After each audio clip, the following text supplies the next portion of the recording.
Shalom, shalom, shalom, shalom, brothers and sisters. Peace and blessings to you, brothers and sisters. This your brother Yaquataz. This your brother Martin. This your brother Biff. So we back, like I said, right? Just gonna wait till my brother Manatazak get in here, right? And we gonna do this thing. Shalom, brother Judah Bana Israel. Shalom, Manatazak. Did you get that thing? Did you get it, Ak? I'm sending it right now, King. Shalom, brother, but Shalom Akbayana. Shalom, brother Hezekiah. Shalom, sister Rafaela. For my brother Manatazak to get in. Y'all can still hear me clear? Shalom, brother Apollos. Khan.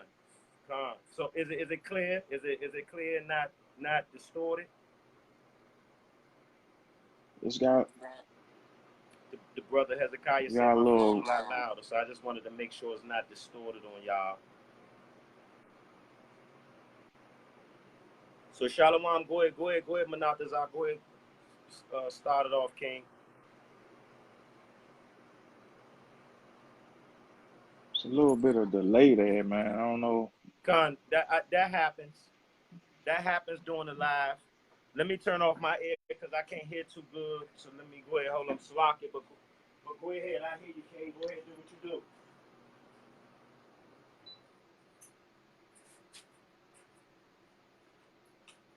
You there?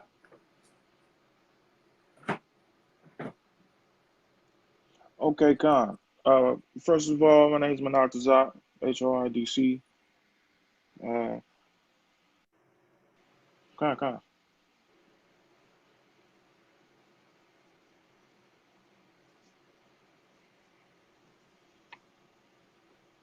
Go ahead, proceed, You got a real King. delay on this jump, man.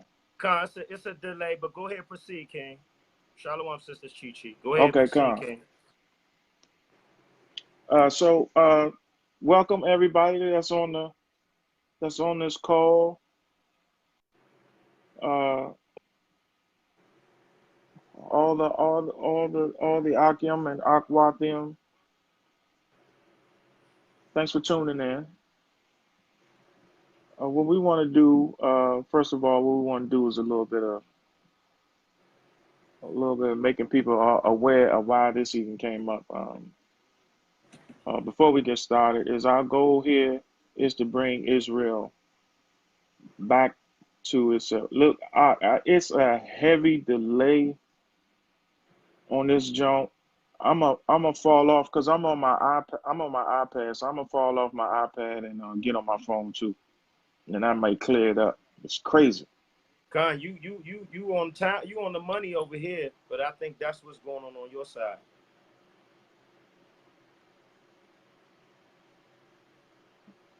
It's like a minute delay. Okay, so you want to switch to your phone real quick? Yeah, I'm gonna switch to my phone. All right, come on back in. All right. Salakia, Israel. So while the brother doing, you know what I'm saying, I want to give all honor and praises to the Most High. Call hello Yahweh, Ba'ashem Mashiach Yahushai, right? Salutations to you brothers that's out there doing the work in truth and sincerity. You sisters trying to stay girded. You know, we just trying to, we basically come here to trying to get our families mended back, man. You know what I'm saying?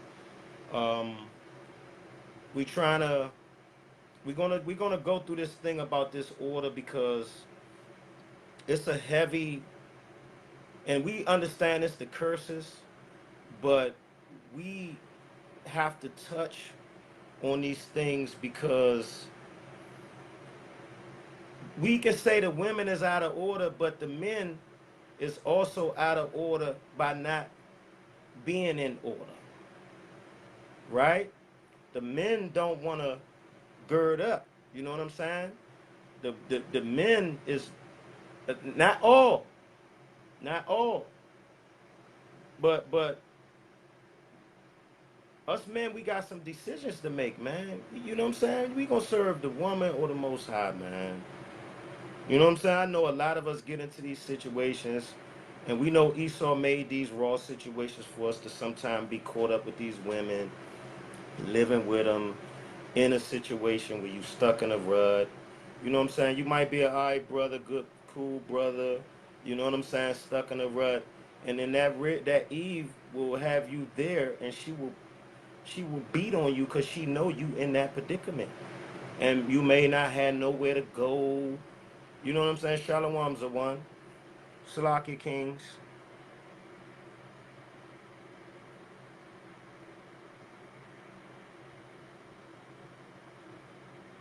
Salaki, let me see. Make sure my brother Manatazar come back in. Send that again, Salaki Aki. It don't have it here for you, Ak. Hold on. It's already sent. Hold on. I already sent it. I don't know if I can send it back to you, Ak.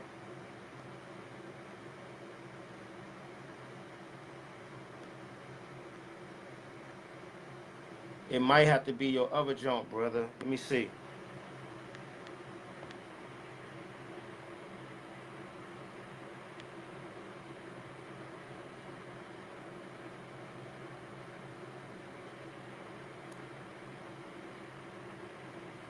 I sent it to your other junk, Ak.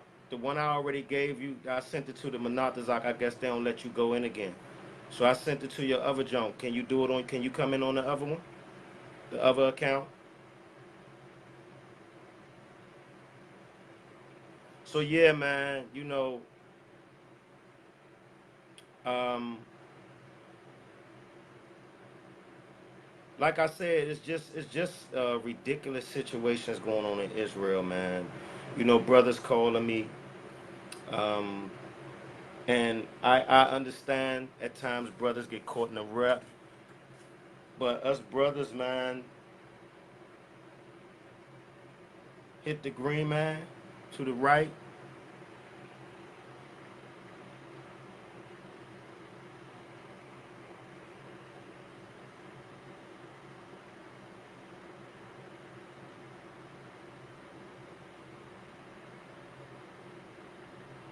Con.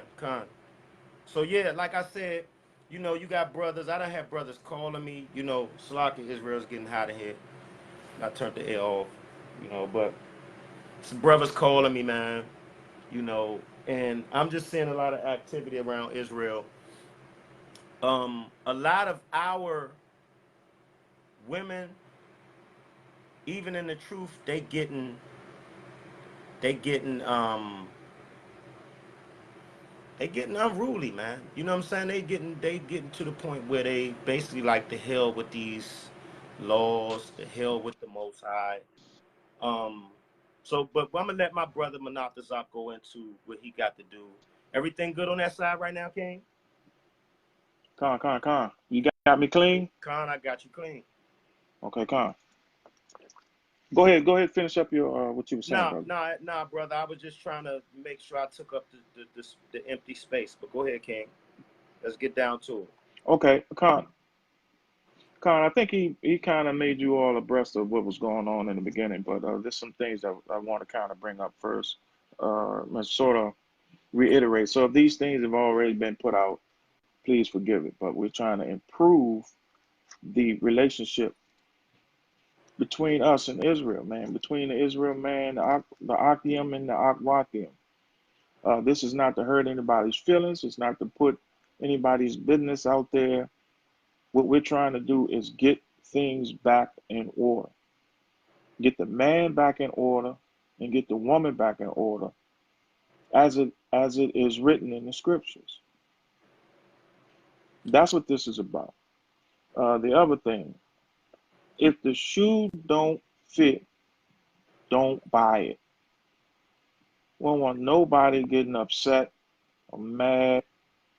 This is all our mission is to improve. But at the same time, some toes gonna get stepped on, some corns gonna get stepped on. So if you don't have a strong spiritual constitution for this kind of conversation, just don't get mad. Just turn it off and move on. Um, for the Akvathium that's watching this, that joined us, welcome.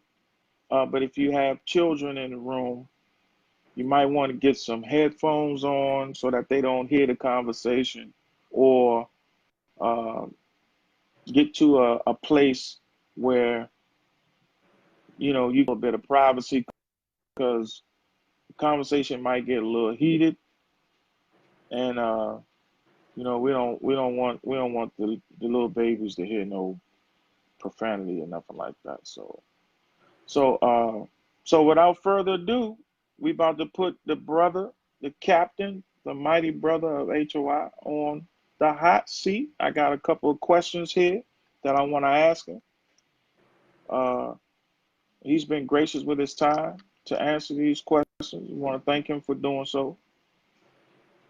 So let's get started. So my first question, brother, and I think you covered this, but go ahead and cover it again, is what made you want to have this discussion with Israel? Um, well, I mean, it's just like everything else, you know. The same as the correction and the brotherly love with everything else. You know, what I see is that a lot of basis is being covered in Israel, right? A lot of subjects is going out, a lot of people being edified strongly in a lot of other aspects of the truth, the laws, and so forth and so on. And it seems like with this aspect of the law, this aspect of our natural order and our agendas, our positions in the earth and in the family and in the community, it's like that's not being addressed hard enough. You know what I mean? And it gets to the point where it's a respect of a person or trimming your way thing because of what you might suffer. And it also, all of these things, a lot of these things come down to also about choices, about jumping quick, about knowing what you're getting yourself into. You know, because a lot of these brothers, they see the signs first.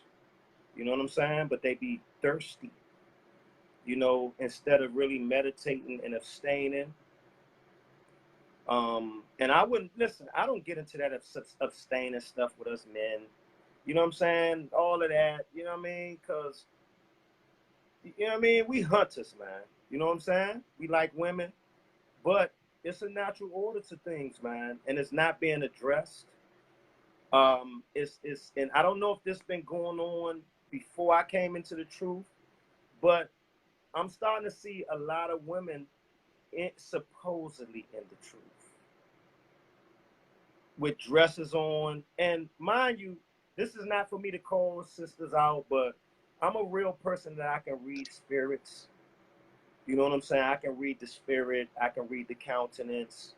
You can tell when you kind of dealing with a woman that don't like to be told, uh, or don't, you know, you can tell when sisters come around with their husbands, and you can tell that they have a dominant spirit on them. You can tell when you have sisters that don't want their husbands around you because they might get the wrong idea of being a man. And a lot of these things are not being addressed in Israel. You have a lot of brothers out on, and I'm not saying particularly, but if this is going on enormously in Israel, you got to know it's a lot of the brothers that's out there teaching and being lions on the street. But at home, you ain't running nothing. You know what I'm saying? So these things, you can't take the kingdom. You can't be a man of the Lord if you're not running your situation or your women. There's no way that you can be a man of the Lord. And let me not say that. But the man of the Lord has to get himself right and get his home right first. And that's even for getting out there teaching anybody. You at least get the basics right first. Where you establish this order. And we actually keep juggling these things with these problems with our women more than anything else. And a lot of women know a lot of these scriptures. They know what they order supposed to be, but behind closed doors, they be real vicious demons. And then brothers know, this is my topic, and this is one of the things that I've always studied throughout the years and throughout the family structure, because if you're a certain age, you grew up with families, and you come in, you got big families. The family might own houses. All of you, 5 or 6 of y'all, have slept in the same bed with each other. You got family pictures all over the place. That type of time is over with. You know what I'm saying? You got granddaddy and grandma and, brothers and sisters. They got grandmothers and grandfathers for their kids to even rely on. That whole family structure is broken down now. And it comes from years of this wear and tear of the feminism. The pressure and the infiltration in the home of our women against our men. And when you got the woman against the man, she's against the child. She's against the family, and she's against the community. So this is not being tackled first. Right? So what do you contribute other than, the outside influences? What else do you contribute to this kind of degradation of the relationship between the Israel man and the Israel woman? And by that I mean, uh,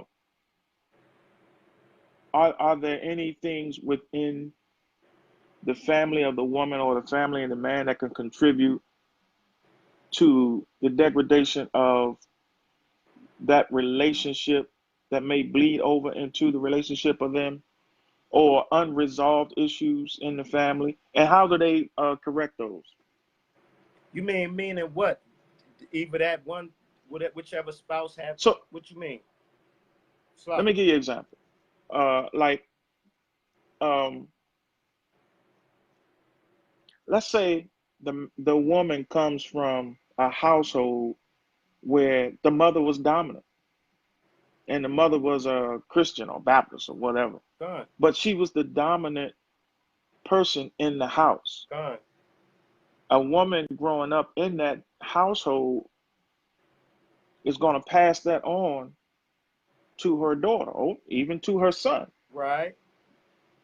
How do those issues, once you come into the truth, how do you feel those issues should be addressed? Because that's like a residual effect of what that man or woman is used to seeing in the household. How does someone address that? Okay, give me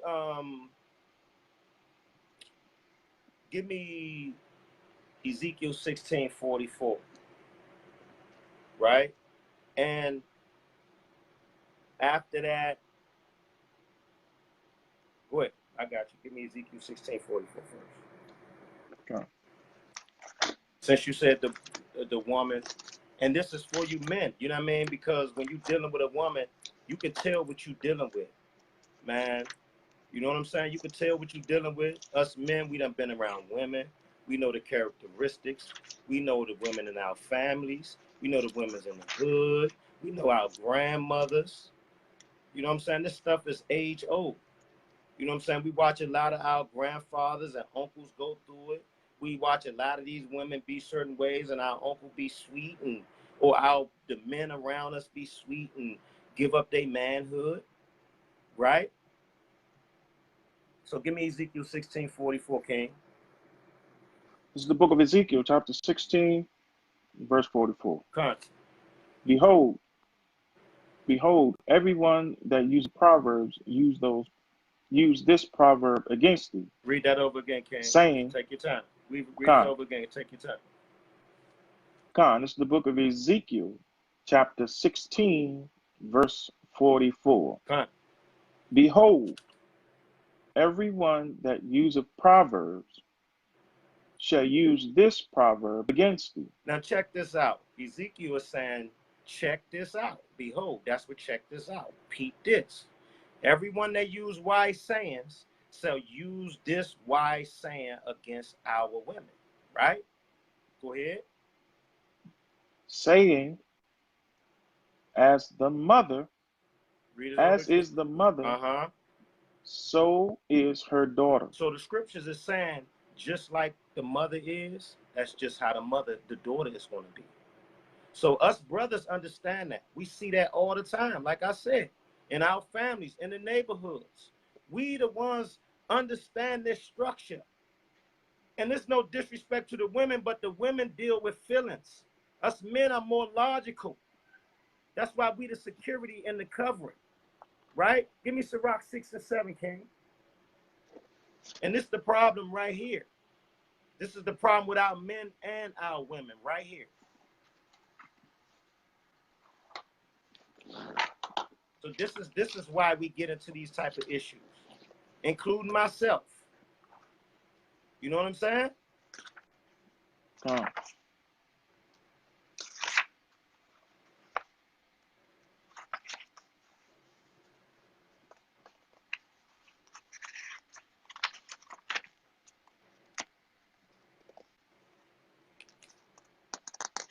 Y'all forgive me, these joints is tiny.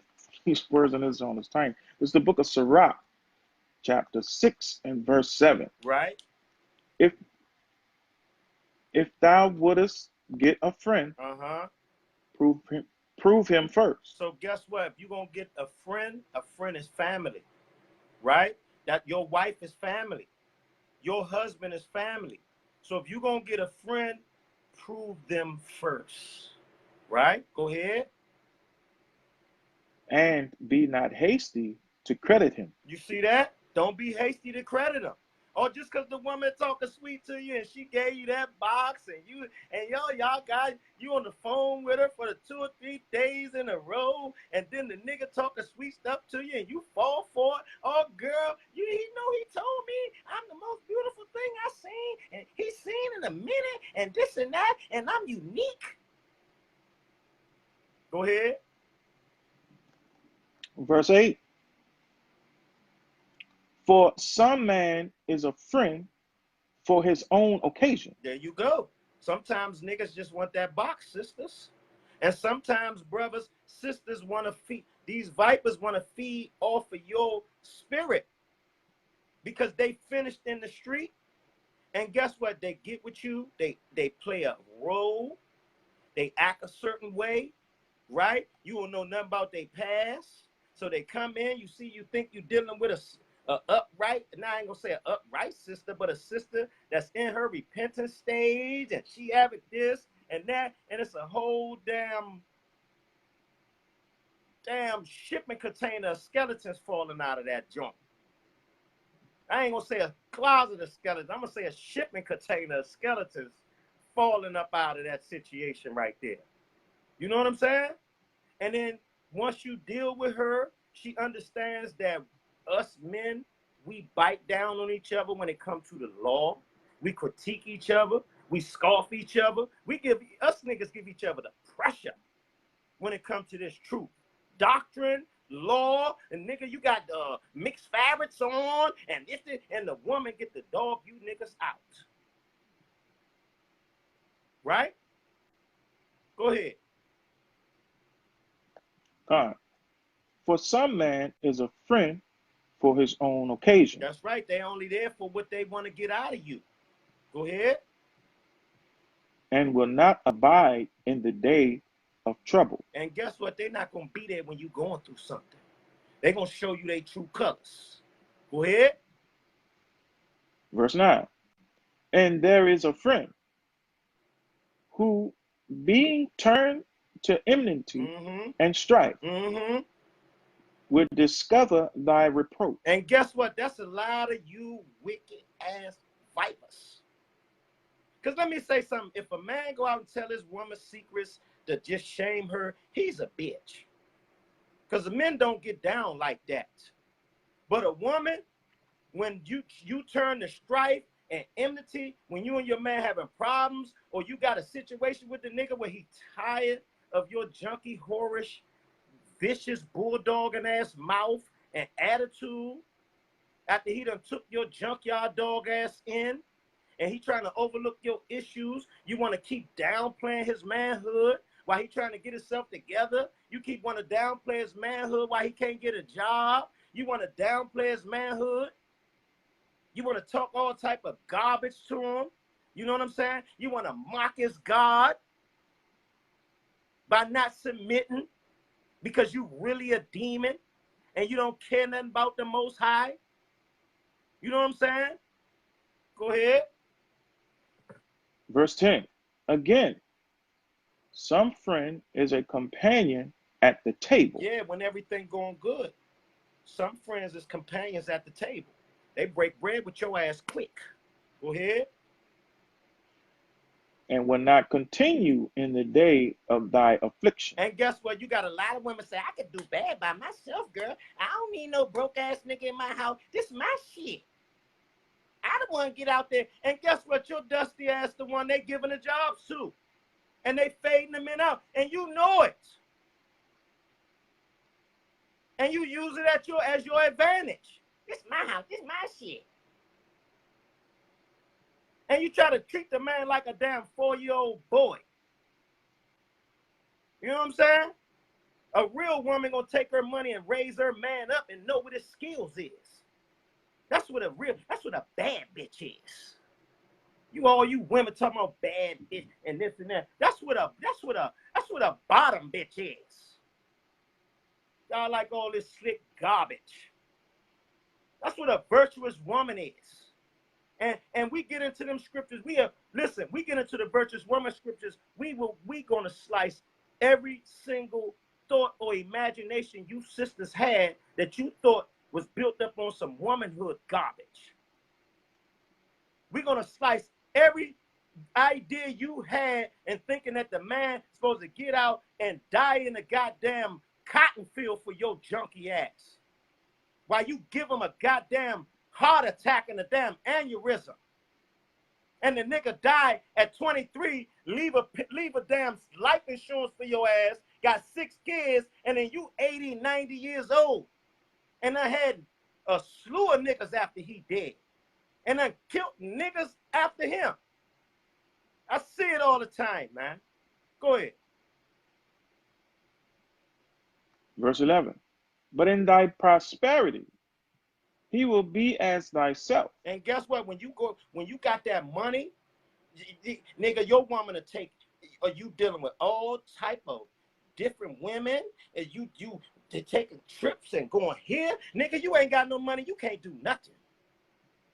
And that, for real, let me tell you something, I don't play that garbage. I'm talking to you niggas that allow women that put the fake witchcraft pressure on your ass. That dumbass mouth. A nigga can look at you wrong. I say it all the time. You'll rinse your gun in his face. But your woman can raise her dumbass voice and you niggas go crawling in corners like some damn sissies. Go ahead. God. But in thy prosperity, he will be as thyself. Right. And then when you got that money, he a sucker nigga too. He gonna be just, that's my man right there. That's my man. Go ahead. And will be bold over thy servants. You know how nigga always, man, wait, who is this nigga? What you doing? Man, nigga, get your ass out of here. You know what I'm saying? These peoples I grew up with. I just hired you, nigga. Me and you just met. How you gonna come around giving my friends and family members strange looks? You know what I mean too? You come in niggas' lives and you be bold over his family members. You try to run his family members away. That's what you do. You start starting shit with his mother and the people that's most important to him. You start that garbage. You know what I'm saying? And then draw a wedge and have them feeling a certain way about him.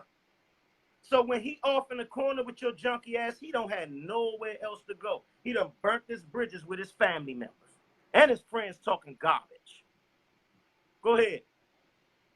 If thou be bought low, Uh-huh. he will be against thee.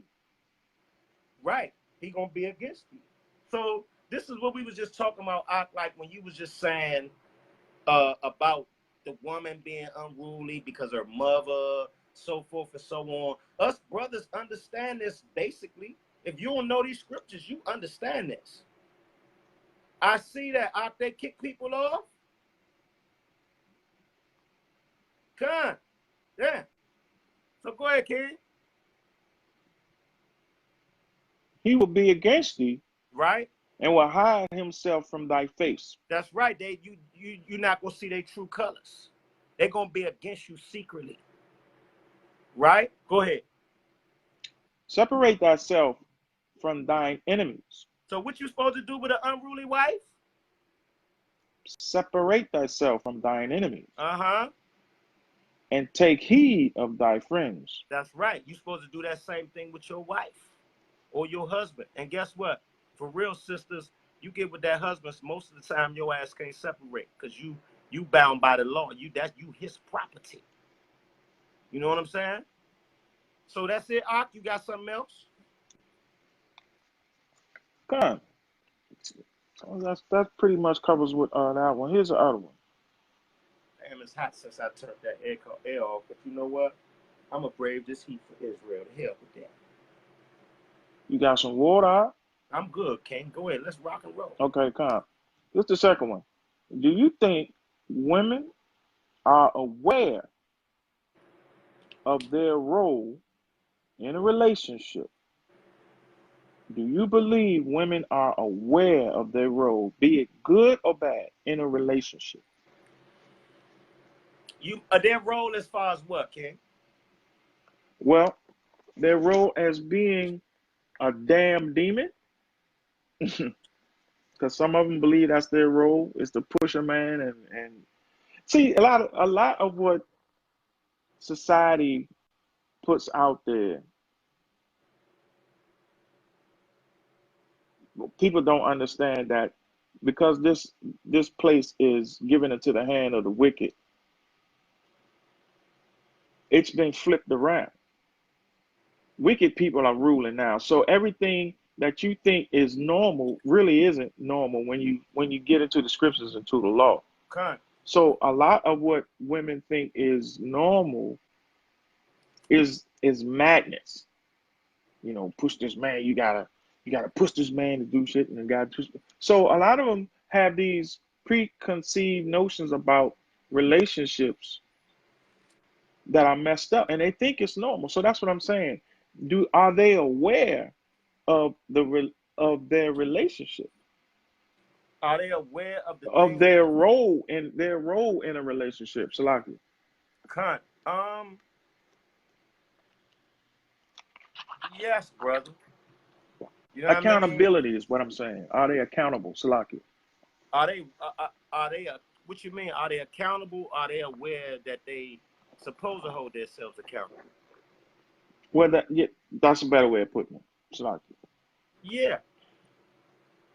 Yeah, of course. And listen, let me say something, and I'm gonna say it like this,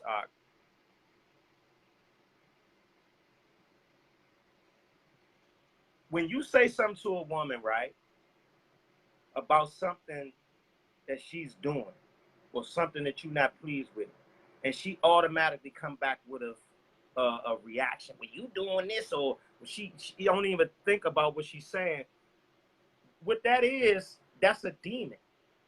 It's not. I mean, like we deal with this at camp. I don't play that shit, brother. I don't play that.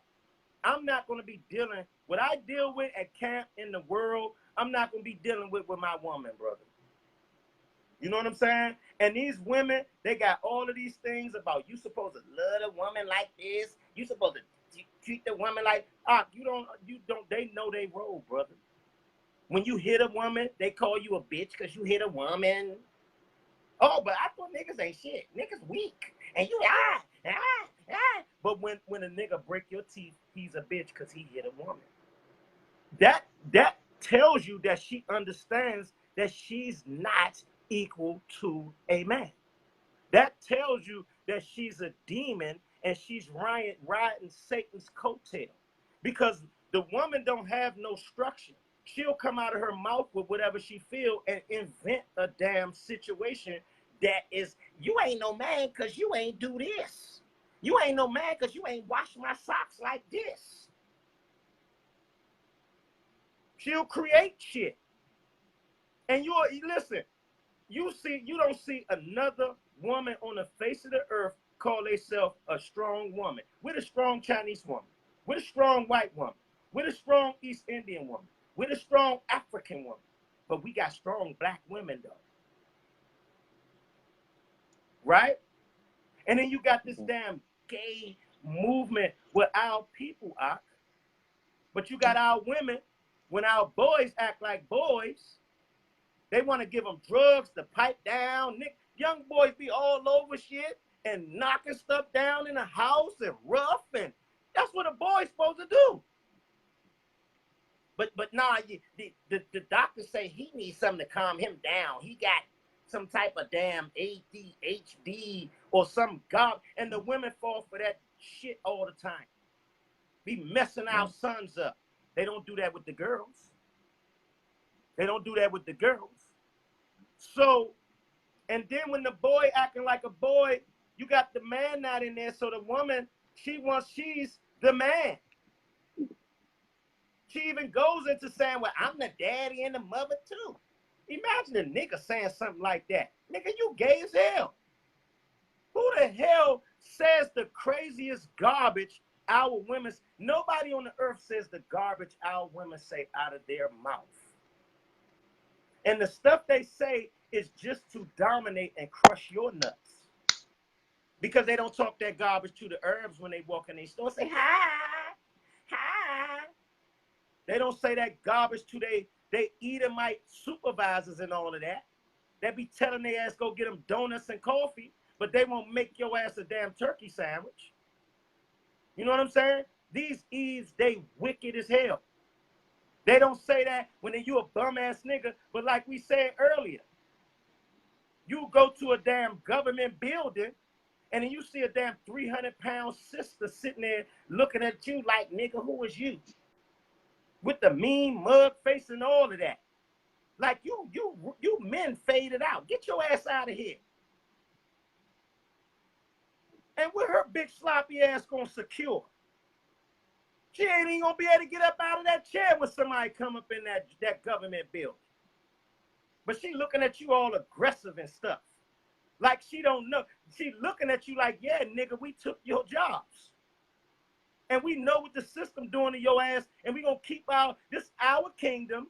The hell with you, the hell with your God, the hell with your manhood. You know what I'm saying? So they know what they doing, They know what they doing. Instead of teaching their women how to be females, what the principles of women are, instead of teaching them that, you know what they do? Don't let no nigga do this. Don't come home with no dry purse, no, with an empty purse. Don't go out here with a wet. This is old sayings. I done heard old grandma telling their granddaughters this. And excuse my language, but I'm telling it straight how I gotta be told so they can get the gist of the saying. Don't go out here with no wet pussy and come back here with no dry purse. Now only this grandma, I done heard grandma, not my grandmother, but I done heard a grandmother say this to a granddaughter before. Don't mess with no nigga if he ain't got no money. If a nigga ain't this and ain't that. It's all about a man serving your ass. And how is a king a damn, when do the king serve the damn queen?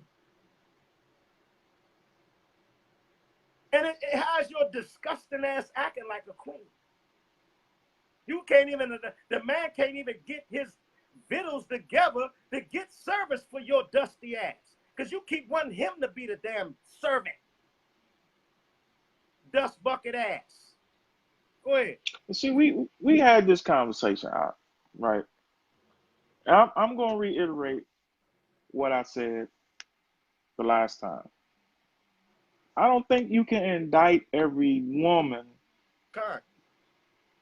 with she actually knows that she's being a wicked demon. We You had that can't conversation, King. because it's there are those generational things that are handed down from generation. Just like you said, grandma learned it. She's handing down what she learned from somebody else.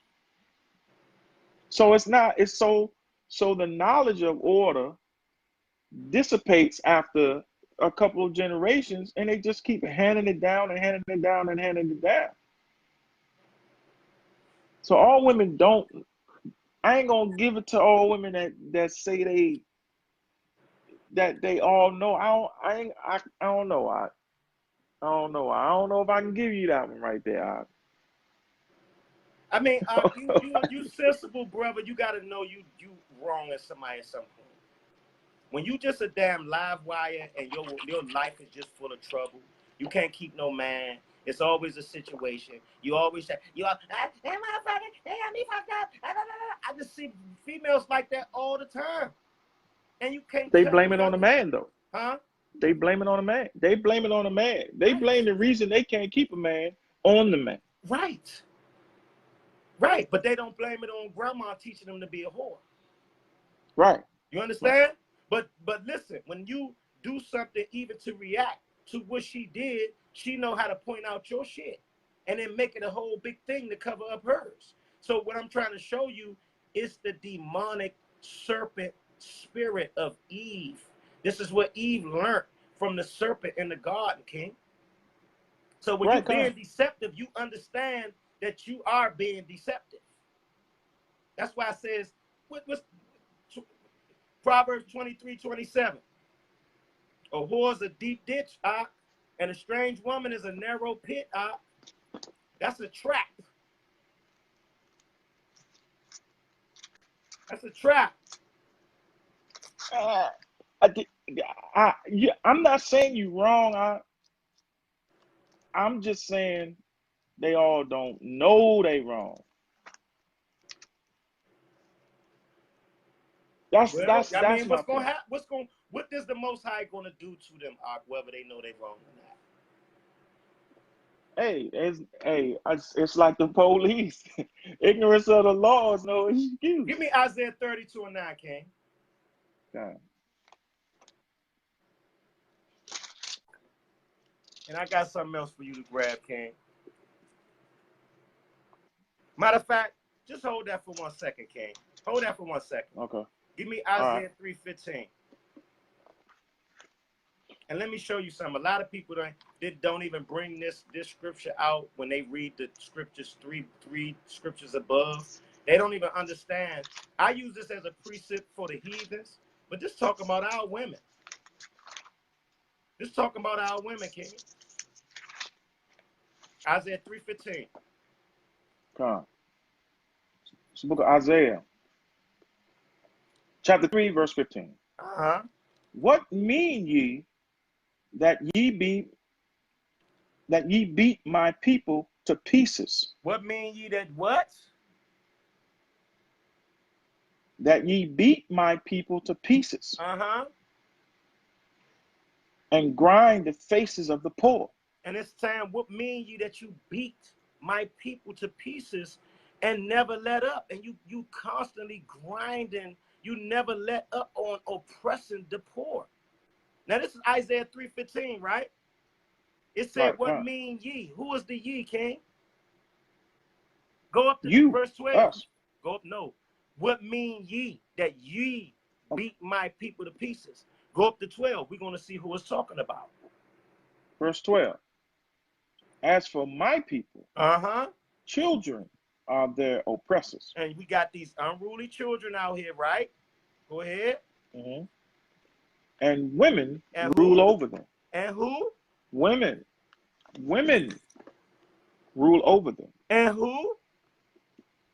And women rule over them. So these unruly children that's oppressing us, robbing, killing, doing all of this crazy garbage, the women is raising these crazy ass children. Right? Go ahead.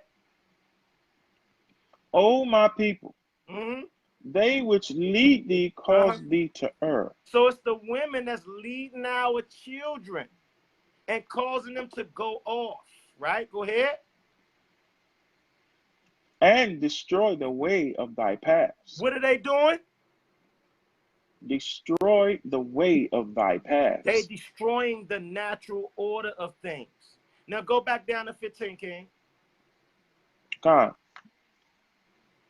Verse 15. What mean ye that ye beat my people to pieces? The what mean ye? The ye who beat the people to pieces is telling you the women in verse 12. That's what it's talking about.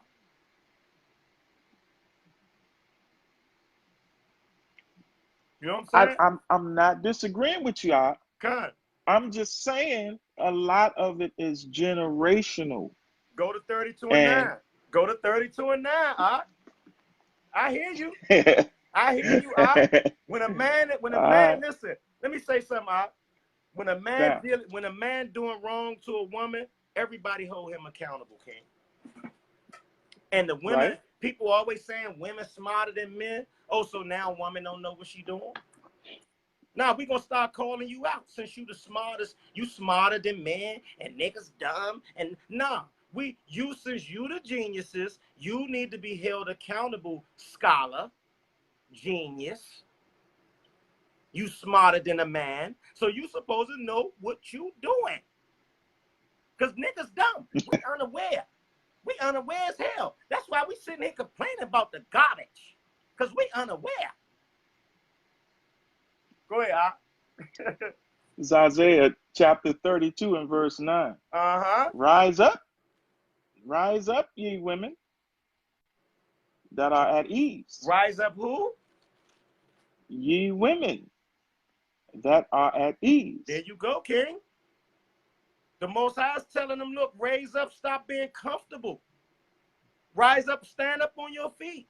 Y'all at ease with being wicked. Go ahead.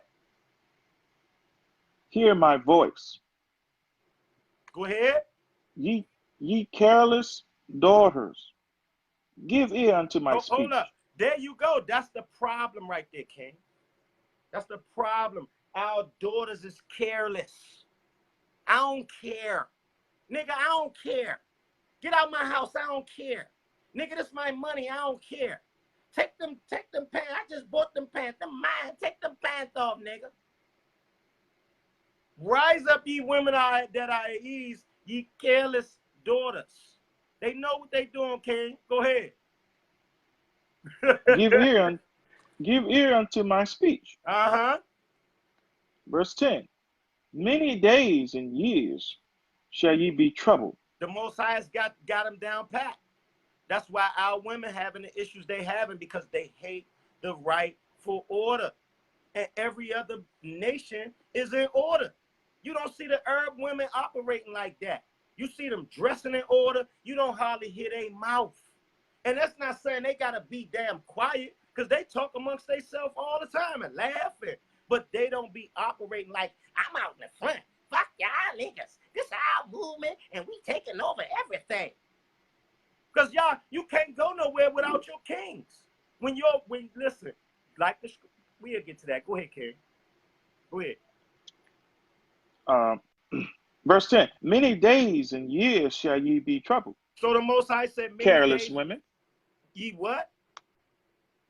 Careless women. So the Most High said, you want to be careless?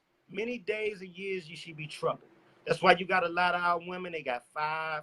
They got all these kids. They got 5 or 6 baby daddies. And I'm not getting on y'all. I'm showing y'all the curses that's in the Bible.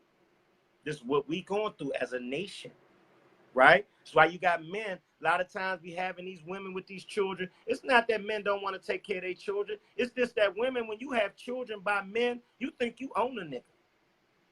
And a nigga be ready to slaughter your ass, or I need to get away from her and my children that I love before I go to jail for life for chopping this bitch neck off. Because not only is she playing with me, she's playing with my children's life. So let me get away from it.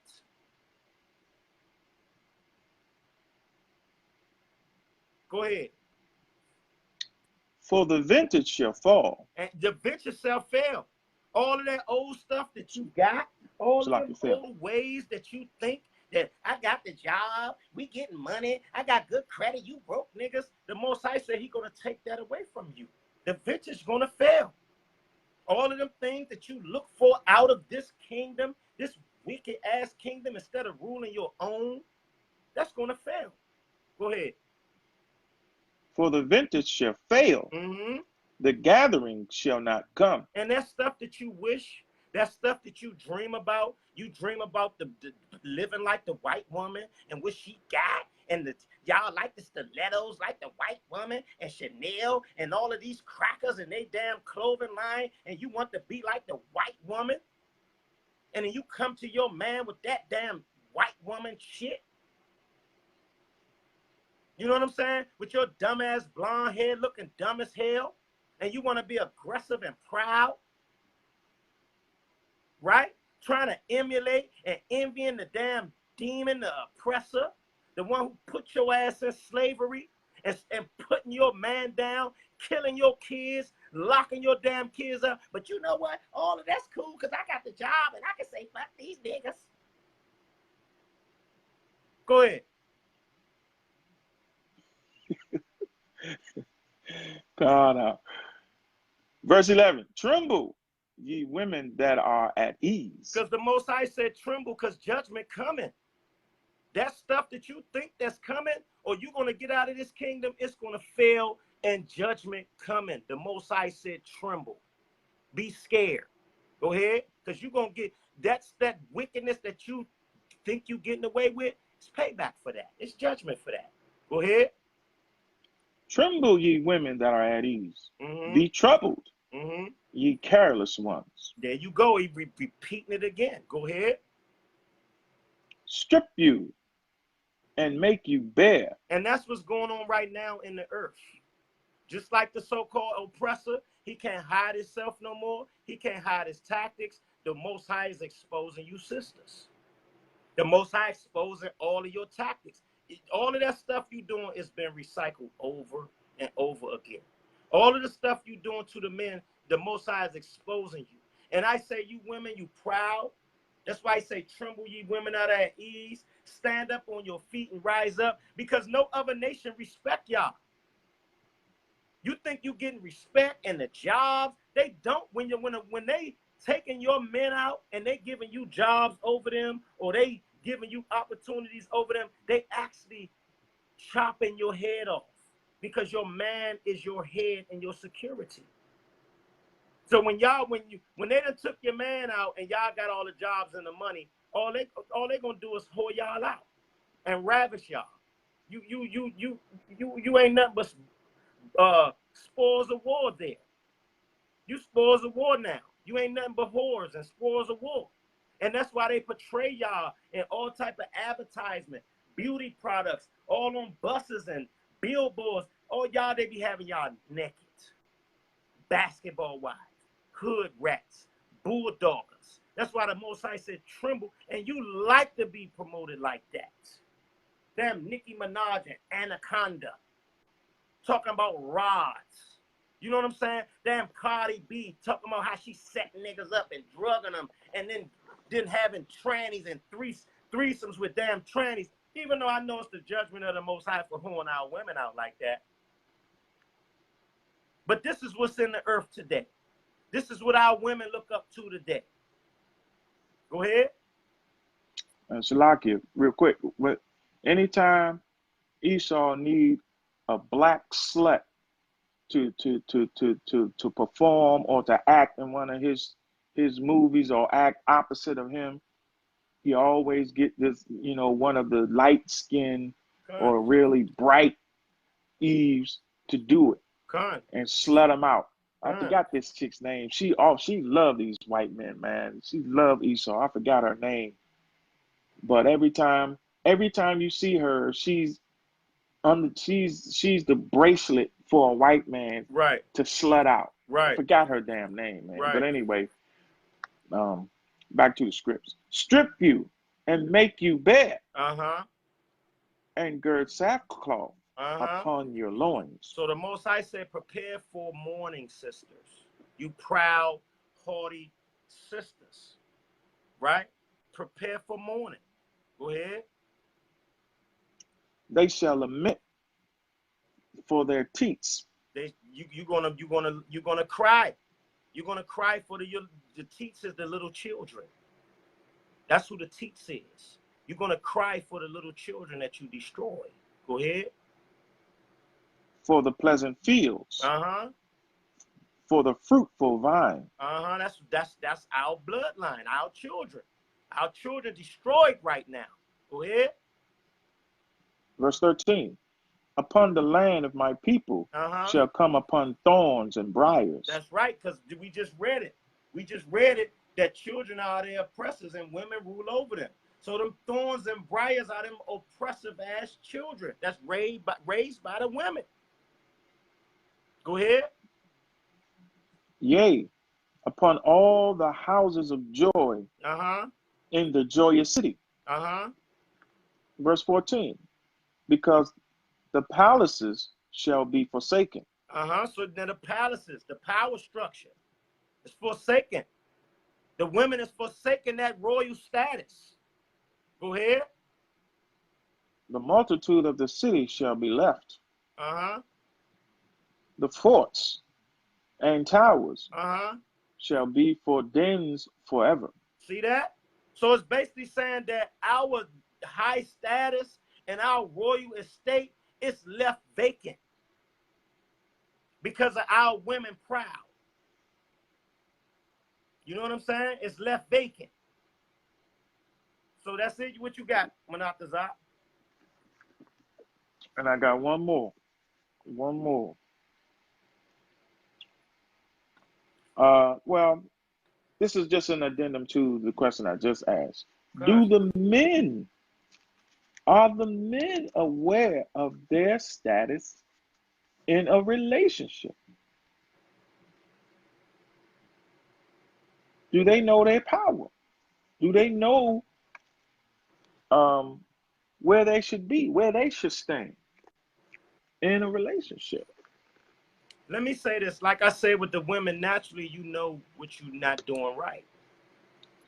You know what I'm saying? Just like if you're doing a woman wrong, you know when you're doing a woman wrong, man. You know what I'm saying? Whether you have So, the like immaculate, whether you really have skills or not, you know when you're doing a woman wrong, man. In your spirit, that's just something natural. That's why as men, we always know when we on point with that, right? And for a man to just, and plus we aggressive. So for us to just dog our women out and just be aggressive, just aggressive with them and dog them and do them wrong, it's an imbalance because we stronger than them, right? We naturally know that, right? why aren't the men taking charge of their homes? Why are the men being dumbed down? Why are they being softened by the woman? If we are stronger physically, mentally, and in many ways spiritually, what about the relationship with a woman uh, tears that down or denigrates that or has or make it so that a man is soft or what would be considered soft? Well, Why aren't men taking their rightful place in the home? let me say this, and what I want to say is, you know, to be honest about everything. Like you said, I know all the women don't know what they doing because they was raised like that. But I believe that it's a small remnant of that. I don't believe it's the majority. You understand where I'm coming from? Same as the Mm. men, the way they was raised. I believe it's just a small remnant that, like, they stuck in that because they was raised a certain way or was probably beat on them. It's just like a sister. You might have a sister that might be promiscuous because she was raped. You know what I'm saying? She might know that's wrong, but she might be stuck in that rut and not know You understand what I'm saying? So Con. but for brothers, you get to a point where you understand manhood.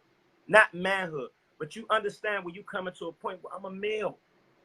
Your manhood, that testosterone hungers for rough stuff, male stuff. Us males, we always, when we get to, we always surveying the land. Like I said, we hunters.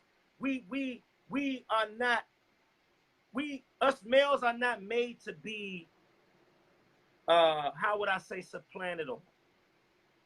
We not made to be trumped in our spirit. So it takes a beat down. It takes a psychological thing to get there. But even at a certain time, we live in a world with many people around us. You can see examples.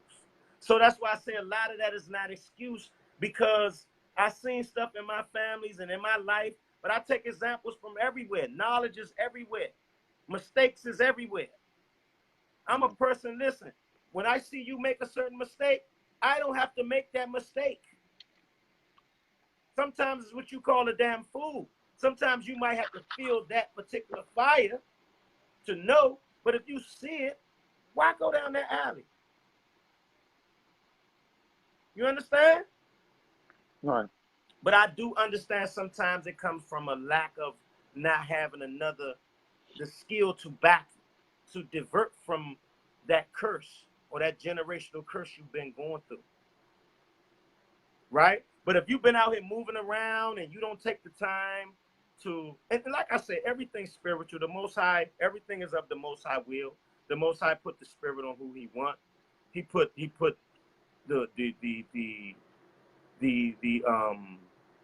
discernment on who He want, King. You know what I'm saying?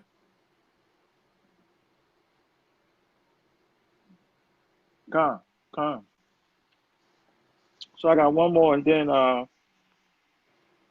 we can go to we can take some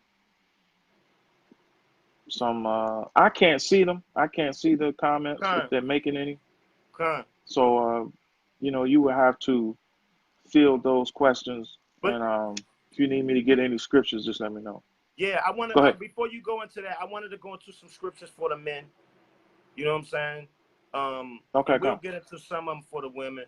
But go ahead, give me Okay. You want me to ask the questions, or you want the scripture? now give me 2nd Ezra 10:33.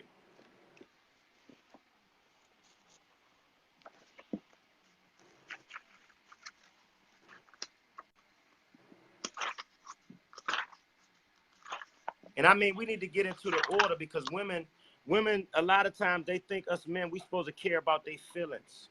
I tell my woman, I tell my son, listen, I tell them all the time, I don't care nothing about y'all feelings. And they thought I was being harsh until I let them know I can give a hell about my own feelings.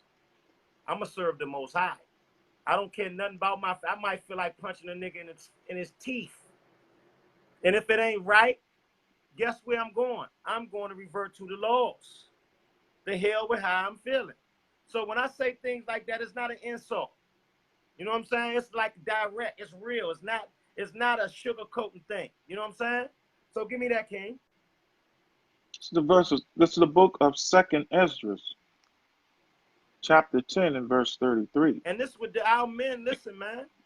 What else you got other than God in your manhood, man, Akim? You know what I'm saying? God. What else you got other than the Most High in your manhood, man? Go ahead. And he said unto me, Uh-huh. stand up manfully. What the Most High say? Stand up manfully. So whatever, listen, you're supposed to be a man. And, you know, if you allowing a woman beat you down, if you allowing a woman to make you trim your manhood, I mean, what the hell, man? What the hell? Nigga, how can you sleep at night? How can you lay on your pillow at night? How can you look in the mirror, man? How can you even try to approach praying to the Most High? And I'm not gonna say that to be carnal. I know you need to pray, You know what I'm saying? But come on, man. Go to Job 38:3, King. It's an order, man.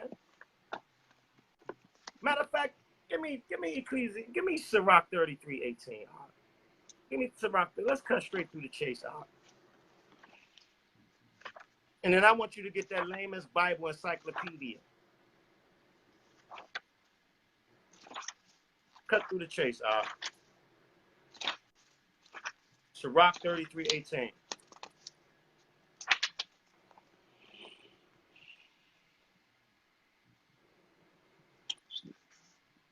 Because listen, I put myself on a chopping block sometimes. You know, like I got a youngin'. And my youngin', he gets unruly. You know, it's just them times. And he a male. He coming into his little thing. He think he, you know what I'm saying? But I be putting the damn vice grip on his ass. I don't care. I told him, nigga, I got sons. The scriptures tell me don't joy in unprofitable children. I send your ass away and I'll enjoy the rest of my children, nigga, while I follow the Most High laws. You know what I'm saying? Go ahead. The book of Ecclesiasticus, the book of Sirach, chapter 33 and verse 18. Hear me, O ye great men of the people. And the Most High saying, hear me, O ye strong men of the people, man. O ye great men of the people. Go ahead. And hearken with your ears. And the Most High said, ye pay rulers attention to of the this. congregation. Listen to this, you rulers of the congregation. So that, listen, you women do not supposed to be rulers of no men. Go ahead. Verse 19. Give not thy son and wife, thy brother and friend, power over thee. Read that over again, King. This is the book of Ecclesiasticus, the book of Sirach, chapter 33 and verse 19. Give not thy son and wife, thy brother and friend, power over thee. There you go. Go while ahead. thou livest. As long as you live. As long as you live, don't give nobody power over you, man. Go ahead. And give not thy goods to another. Because guess what? Your goods is your preeminence, your stature as the head. Go ahead. Lest it repent thee. And thou entreat for the same again. Because guess what? If you allow your woman to treat you a certain way, it's almost gonna be impossible to get her to respect you again. If you allow your children to do certain things, it's almost gonna be impossible to turn that hand back. Go ahead. Verse 20. As long as thou livest and have breath in thee. As long as you live and got breath in you, man. Go ahead. Give not thyself over to any. Don't give your power over to nobody, man. Like I said, who trumps the king, man? Who trumps the king, man? And you brother's supposed to be the king. You're supposed to be the king of your castle, man. Go ahead. For better it is that thy children shall seek to thee. It's better for your children to seek to you. Because like it's saying, if you give your power over to your children, go ahead, finish that off real quick, King. Come, start over.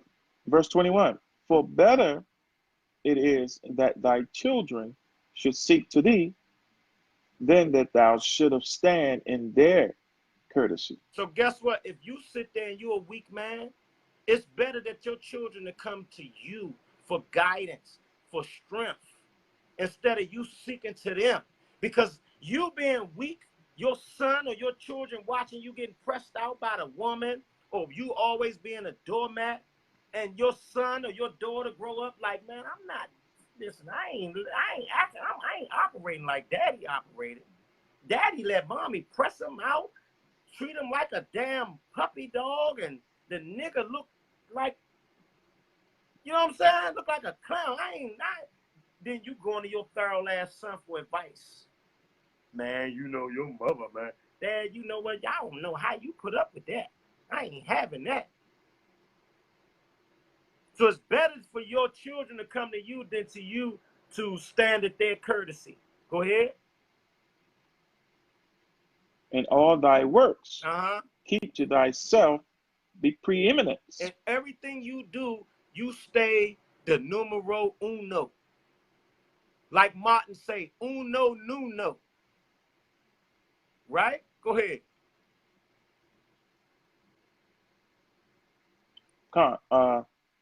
And leave not a stain in thine honor. Man, don't leave a stain in your honor, the honor in your manhood. Right? Go ahead. That's it. How's more on that? Go ahead. At the time when thou shalt end thy days, right, and finish thy life, right, distribute thine inheritance. Right, distribute that inheritance. And guess what? It's also talking about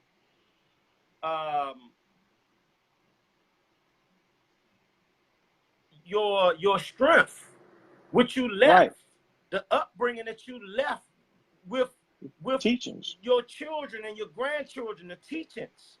Distribute right, that inheritance, man. Right. Go ahead, give me Proverbs 8:4.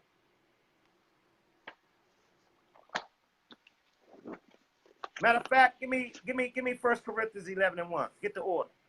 Get the order, and then we gonna get that encyclopedia out real quick. We're gonna see what the Most High say about the order of men and women and marriage and so-called polygyny and wives and order, manhood and womanhood. We're gonna get right to that.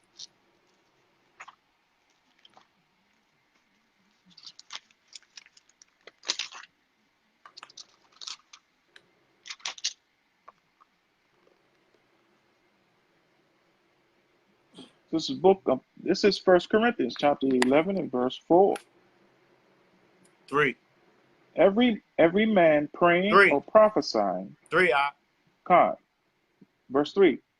But I will have you know that the head of every man is Christ. So the head of every man is who the world ignorantly called Jesus Christ, the Mashiach Yahushua.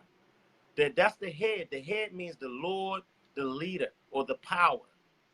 Right? Go ahead. And the head of the woman is the man. The head of who? The head of the woman is the man. So who is the leader, the power, the security, the Lord of the woman? The man. Go ahead. And the head of Hamashiach is Yahushua. So that goes to show you in double fold, it's showing you who the leader and the head and the Lord of who the world called Christ. And that's also crushing your Trinity. It's showing you that God and Yahushua or Jesus is not one. And it That's ain't right, the God, the Son, and the Holy Spirit. There's no Trinity. That's crushing that. Now jump down to verse 9. They're showing you the order. Showing you the earthly and the natural order. You got God, you got the Messiah, you got man, you got woman, and then the children fall under that. Go ahead. Neither was the man created for the woman. Neither was what? Neither was the man created for the woman. But the woman for the man. Neither was the man created for the woman, but the woman for the man. Right? That's telling you that's plain and clear. Right? Go to Genesis 2:18. And this is explaining what that means.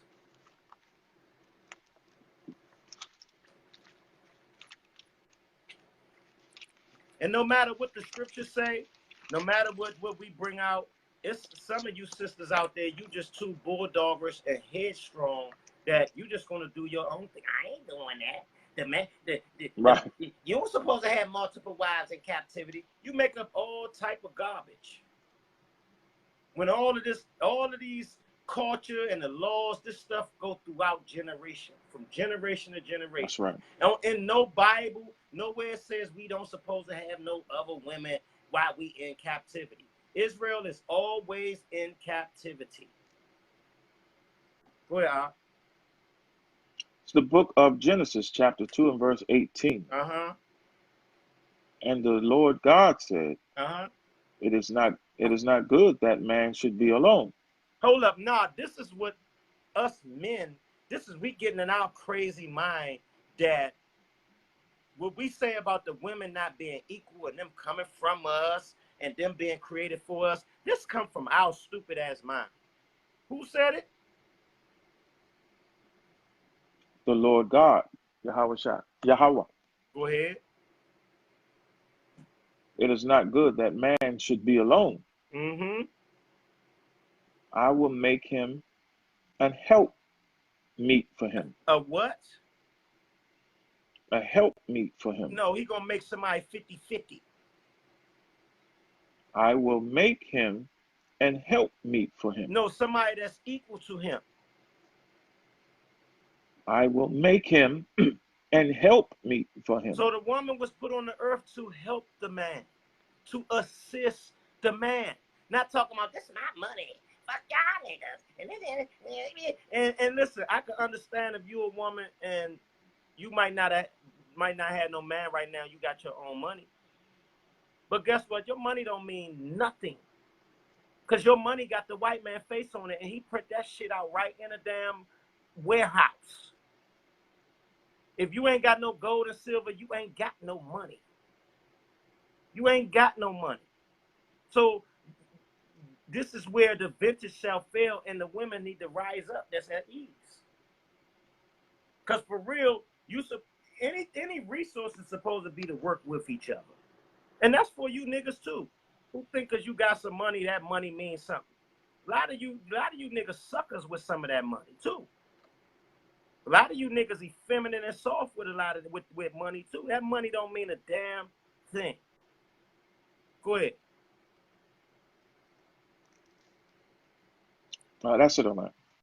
Give me okay, give me that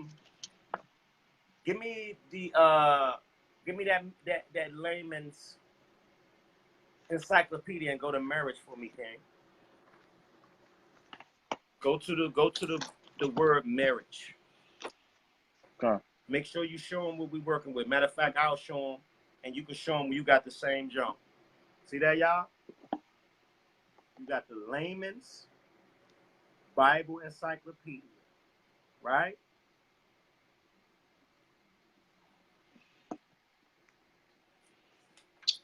So now, All hold on. right. 1 second. Okay. So now y'all All see right. this? Before I was born, I ain't make this up. Copyright date 1964. Right? Go to Marriage King.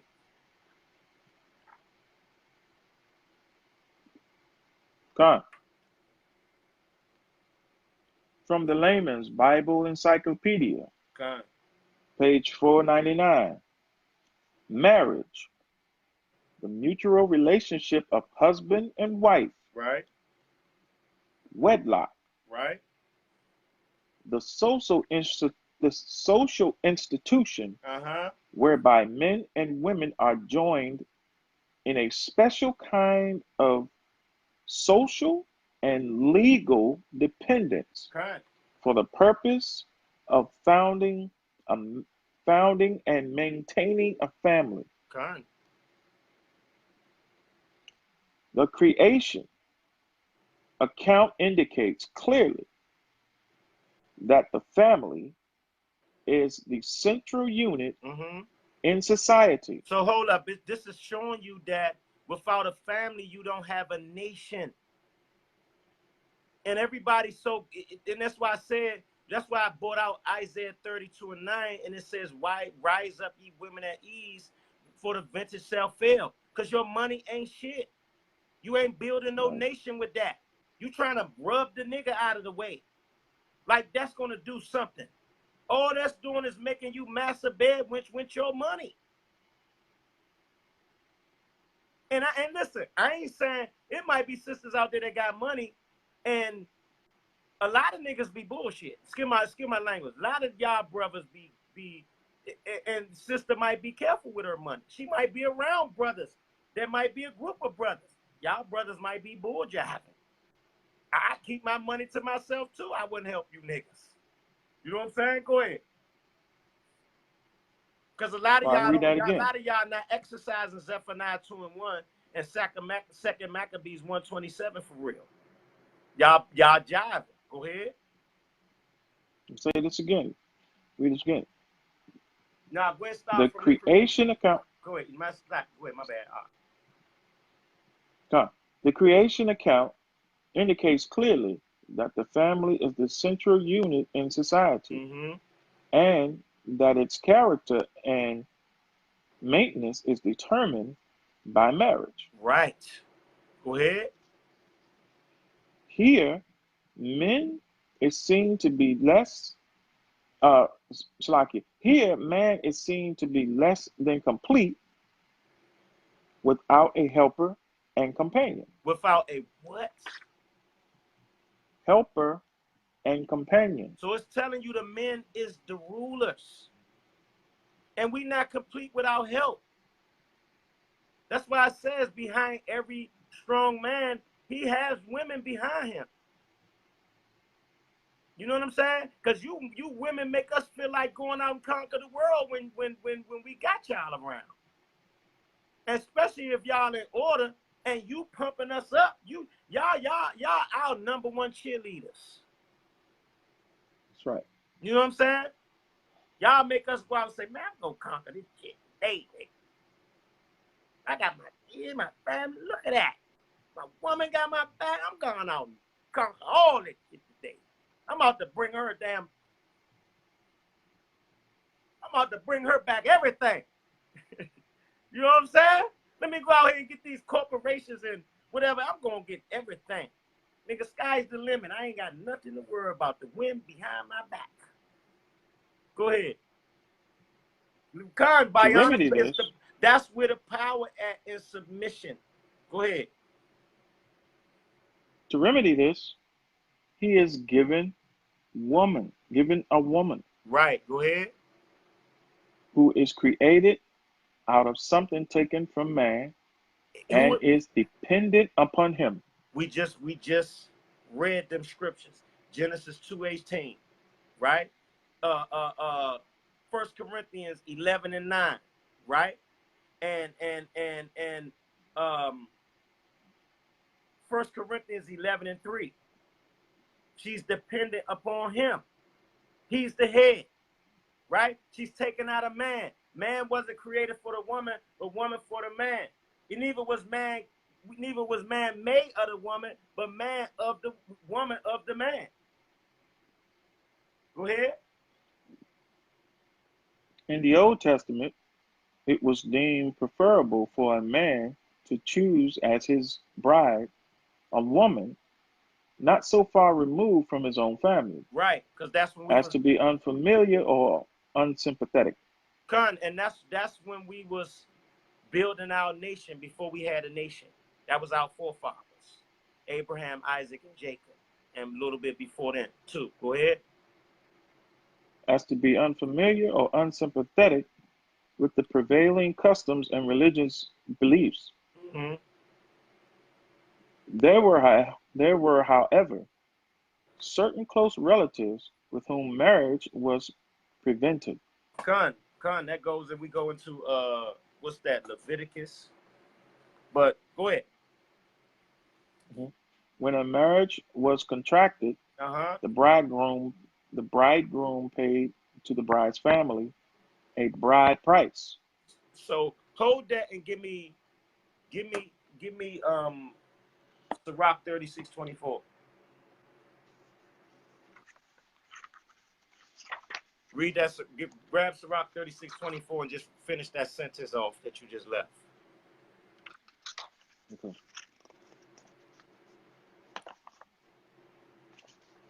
Uh,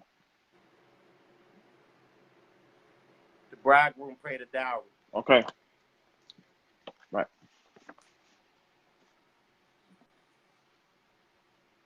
Con.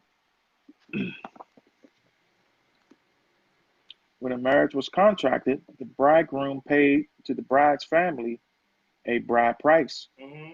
to offset some symbolically as well as materially Mm-hmm. the loss of the daughter. Symbolically as well as materially the loss of the daughter. Now the next line is going to tell you what materially is. Go ahead. Before the actual consummation of the marriage, there was a period of betrothal, during which the couple, uh, Shalakia, during which the couple were considered to be man and wife. Mm-hmm.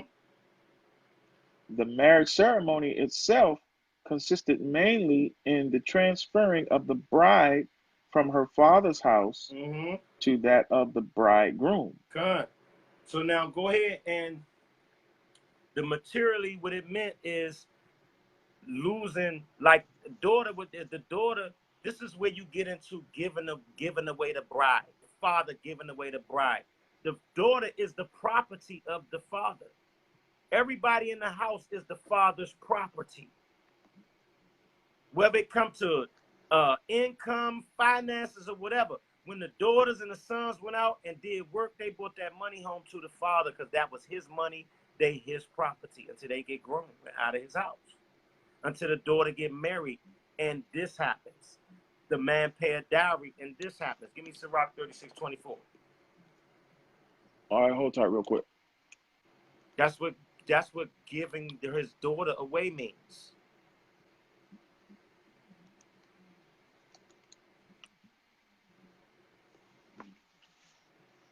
So when a man pay a dowry for his daughter, or used to pay dowries for his wife, this is what happens then. Go ahead. When the father give her away. Go ahead. It's the book of Sirach, chapter 36, 24. verse 24. Uh-huh. He that getteth a wife beginneth a possession. He that get a wife, he begins a possession. So when you get a wife, you start to own her. And not like no property, but this your woman. This my woman. Right? Go ahead. A help like unto himself, There you go and a again. pillar of rest. A helpmeet like unto himself. A what? A help like unto himself, Uh-huh. and a pillar of An rest. assistant, a helpmeet that's in the same mind frame like him. And that's when she's going to be a pillar of rest. Go ahead, Op. Verse 30, verse 25. Mm-hmm. Where no hedge is, there the possession is spoiled. There you go. So we just read the order. We just read who the head is. The head of the woman is the man. Just like the head of man is Yahweh Shai. Where there's no hedge, hedge is a protection. That's why people have bushes around their houses. A hedge is protection. So where there's no protection, which is your husband is, the what is for? The possession is spoiled. The possession, the woman is destroyed. So that's why our women is destroyed out here, because they don't have no head. They don't have no protection. They don't have no hedge or coverings around them. And they always running them off because they want to be, fuck them girl. I got the money. Fuck them. I ain't submitting to them niggas. And you throwing away your head, and your ass is destroyed. You spoiled. You destroyed. You spoils of war. That's why the white man and the Arabs and all of them get to do whatever they want to your ass. And that's why a lot of our women missing. Because there is no hedge, the possession is spoiled, including the kids. That's why a lot of our kids missing. That's why a lot of our sons in jail. That's why a lot of them dying. Because the damn household is out of order.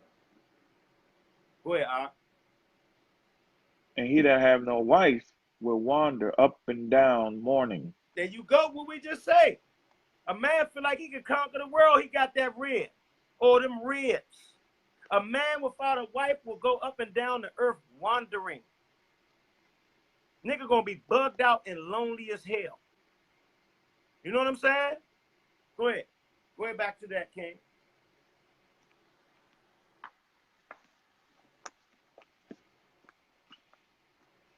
Okay, Khan. The marriage ceremony itself consisted mainly in the transferring of the bride from the father's house to that of the bridegroom, accompanied by their attendants. The bride and the groom proceed to the place where the wedding feast was to be held. So this is where we get into. I'm gonna get into paraphrasing when the so-called angel, when the angel came to Joseph and was speaking about Mary, and he was saying, "Well, I'm gonna privately put her away because we haven't come together yet." This is what it was talking about. They haven't come together in the marriage ceremony yet, because this was our customs, and they had sex before the ceremony. So he didn't want to make her a public example because they broke the code. That's what it means, put her away. Go ahead. That's what it The means, feast they itself, haven't come together. They didn't come together in the marriage ceremony yet. Go ahead. the feast itself was often a gala affair and was climaxed by the preparation of a special tent or room which served as a bridal chamber See? Go in ahead. which the husband took physical possession of Right. his bride. He took what? Physical possession of his bride. Now, this is the Bible, layman Bible encyclopedia. He took physical possession of his bride. He took physical possession of his bride. You know the law, the law says, he that taketh a damsel and humble her, he shall make her his wife. He took physical possession. He humbled her. That's when you humble her. Go ahead. The primary duty of the wife was to provide heirs for her husband. The primary duty for the wife is to do what? Provide heirs for her husband. So the primary duty for the wife is to have children for her husband. That's what she was made for, to be a helpmeet. Go ahead. Because of the emphasis on large families, polygyny was common in early Israel. No, let's read that over again, King, because I don't think they're going to get this, and they don't think they understand why the white man or the oppressor started trying to make it seem like when us brothers got women all over the place, we got families and kids all over the place, we nothing ass niggas. Read that over again. Because of the emphasis on large families, polygyny was common in early Israel. Go ahead. If several wives did not produce a sufficient number of children. Hold up. So now it's getting into you being a helpmeet. It's getting into you not serving that primary natural purpose. If you didn't have enough children that this man thought he was trying to pump out, go ahead. Salaki.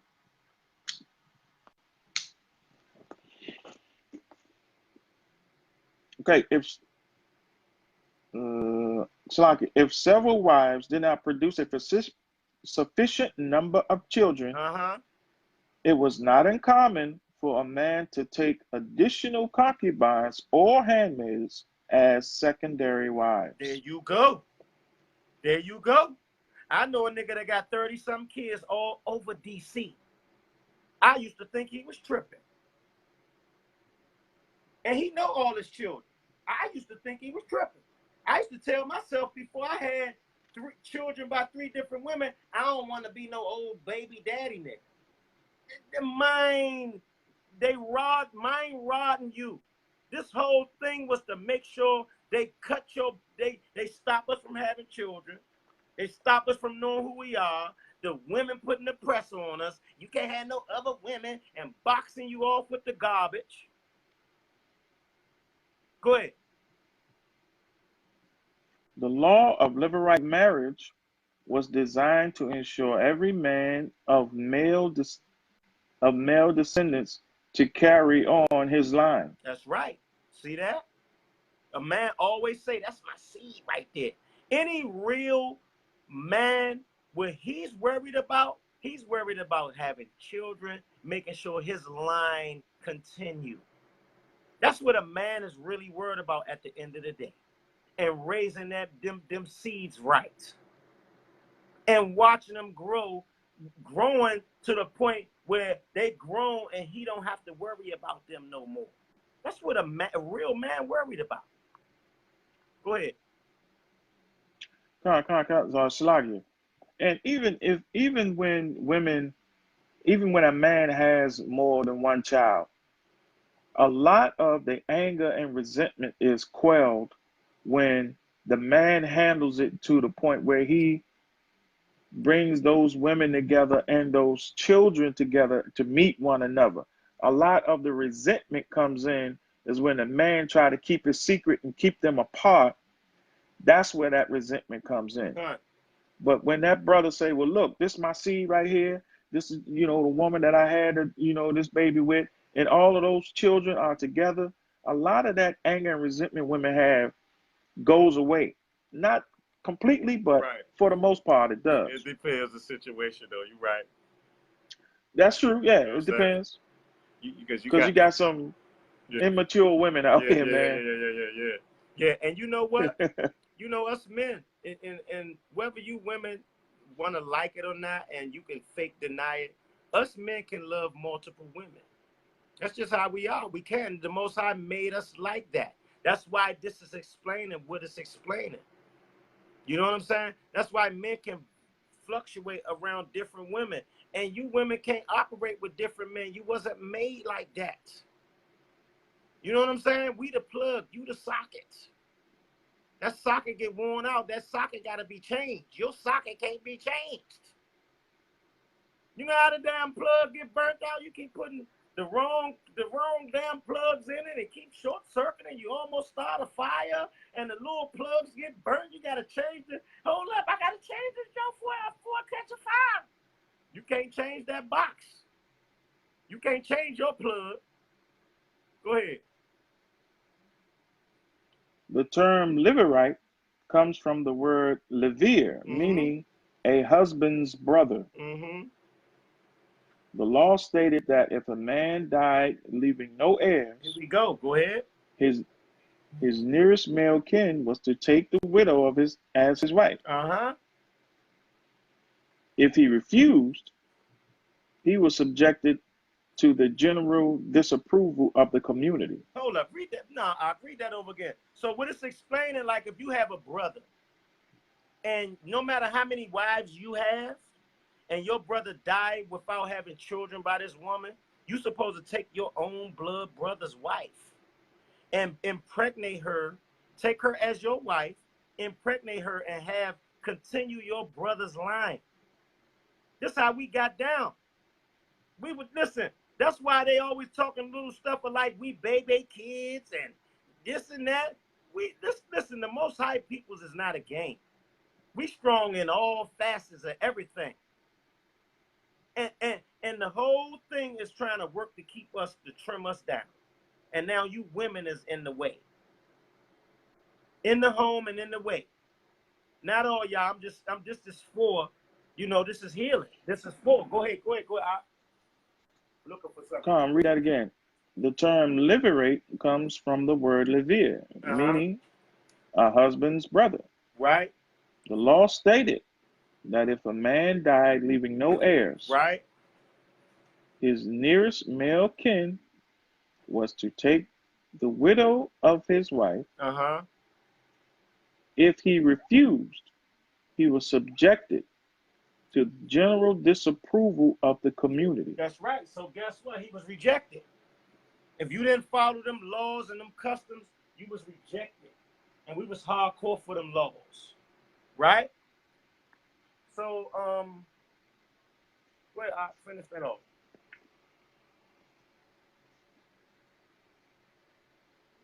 That's it on that. Hold on, let me see something. Oh yeah, that is on. That is now. Give me we're gonna go through one more section in here, and then we're gonna go. Give me woman. Give me woman. Slocky Israel. Give me the definition of woman out of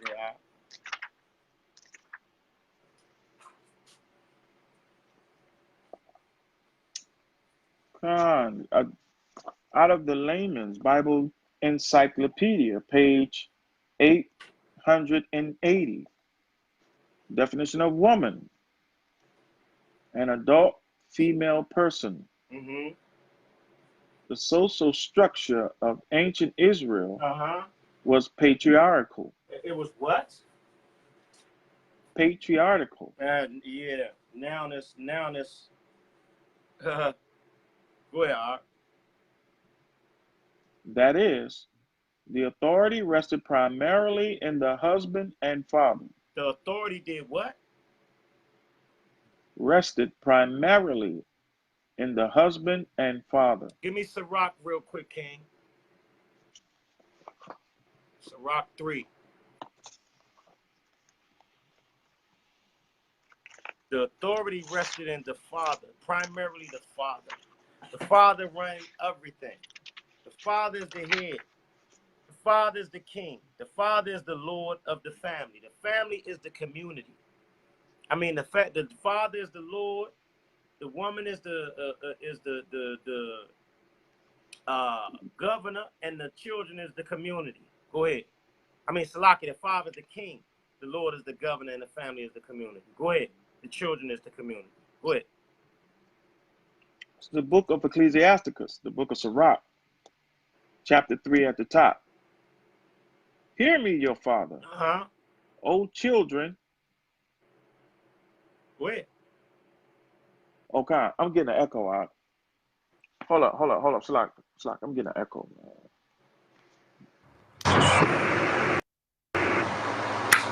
Say something, Mark. You sound. Okay, I got you now. I'm getting the echo. All right. I'm getting the echo now. You getting an echo? Yeah. Let me put my headset back on. See what happens. Come.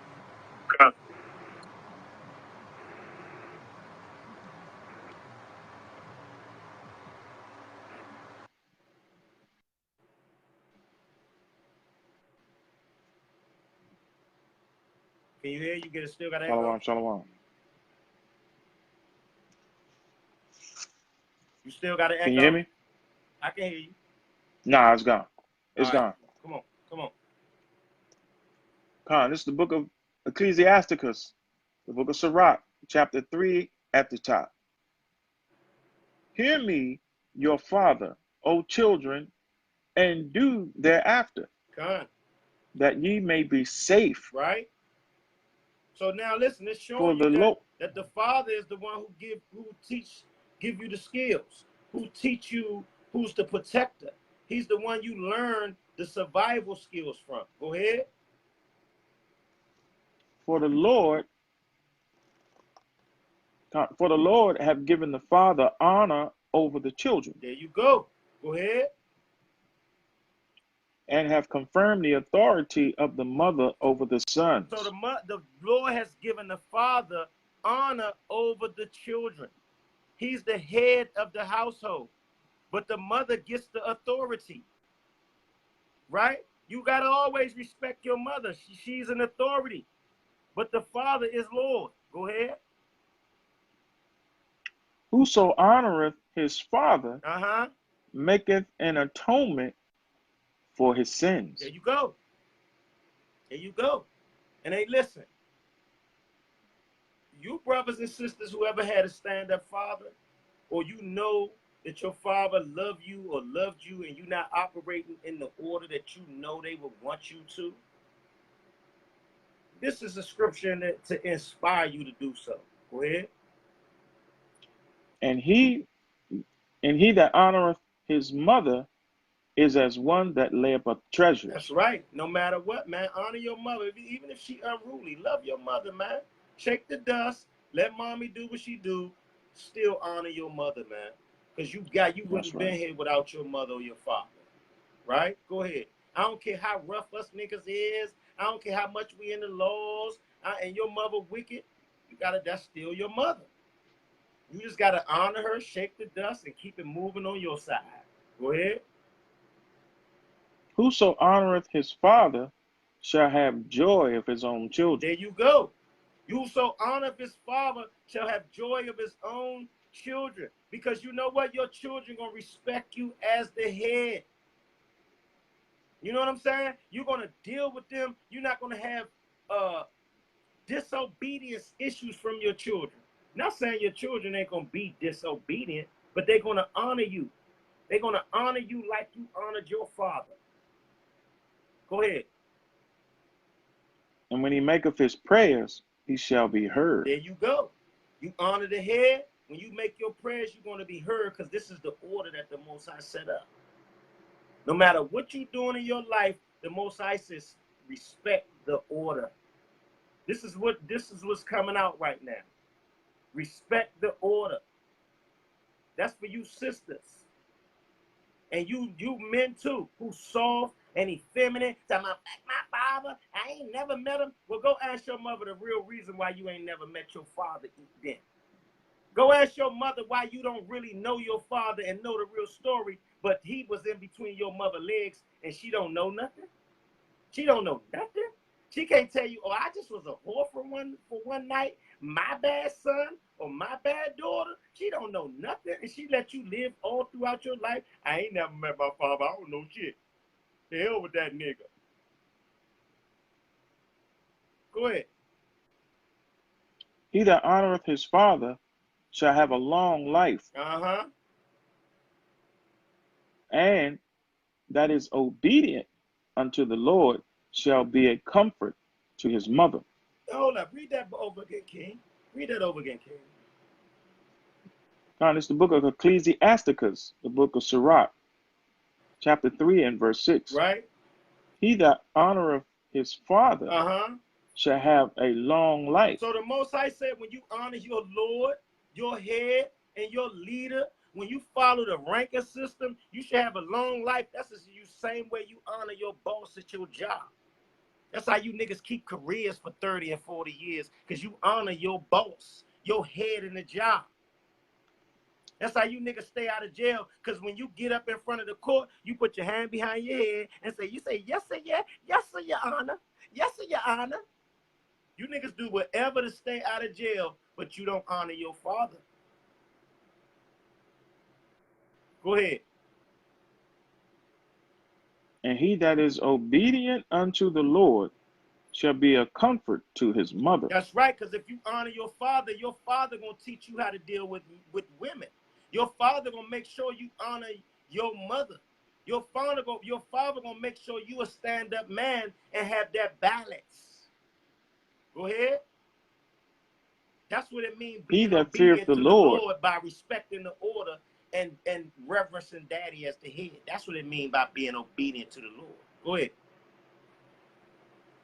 He that feareth the Lord will honor his father. There you go. Read that over again, King. God, it's the book of Ecclesiasticus, the book of Sirach, chapter 3 and verse 7. He that feareth the Lord will honor his father. That's right, and your father's your head. You know what I'm saying? He that feareth the Lord will honor his father. You unruly sisters, man, you know your father will be ashamed of you acting like you are, or is you know what I'm saying? Come on, you probably watch your mother do that to your father and you know it's wrong. You know what I'm saying? Come on, man. Come on. Read that over again one more, King. God, and Salakia, in my whole career, I don't want to call it a career, but my whole dating experience in my whole life, the women I had the most problem with is the ones who was either estranged from their father or did not have a good relationship with their father. Con, That's the truth of the matter. con, That's the truth of the matter. con. Verse 7, he that feareth the Lord will honor his father Mm-hmm. and will do service unto his parents. As to his As masters, to his what? as to his What is masters, daddy? as to his So masters. daddy is the master. And your mother is a master too. But daddy is the master under Yahweh Shai and the Most High. Daddy is the master. He's the gatekeeper. Right? So going back to that,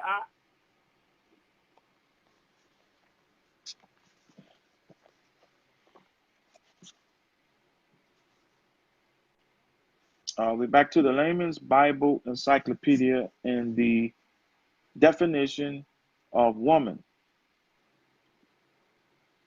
The principal role of the woman in this society was to bear and care for children and to perform the ordinary tasks of maintaining a household, such as cooking, sewing, carrying water, etc. nah, she's supposed to be taking our jobs. You niggas ain't got no money. You's a broke ass nigga. You's a man, and I ain't cooking nothing. And you been around sitting around my house. You clean this shit up.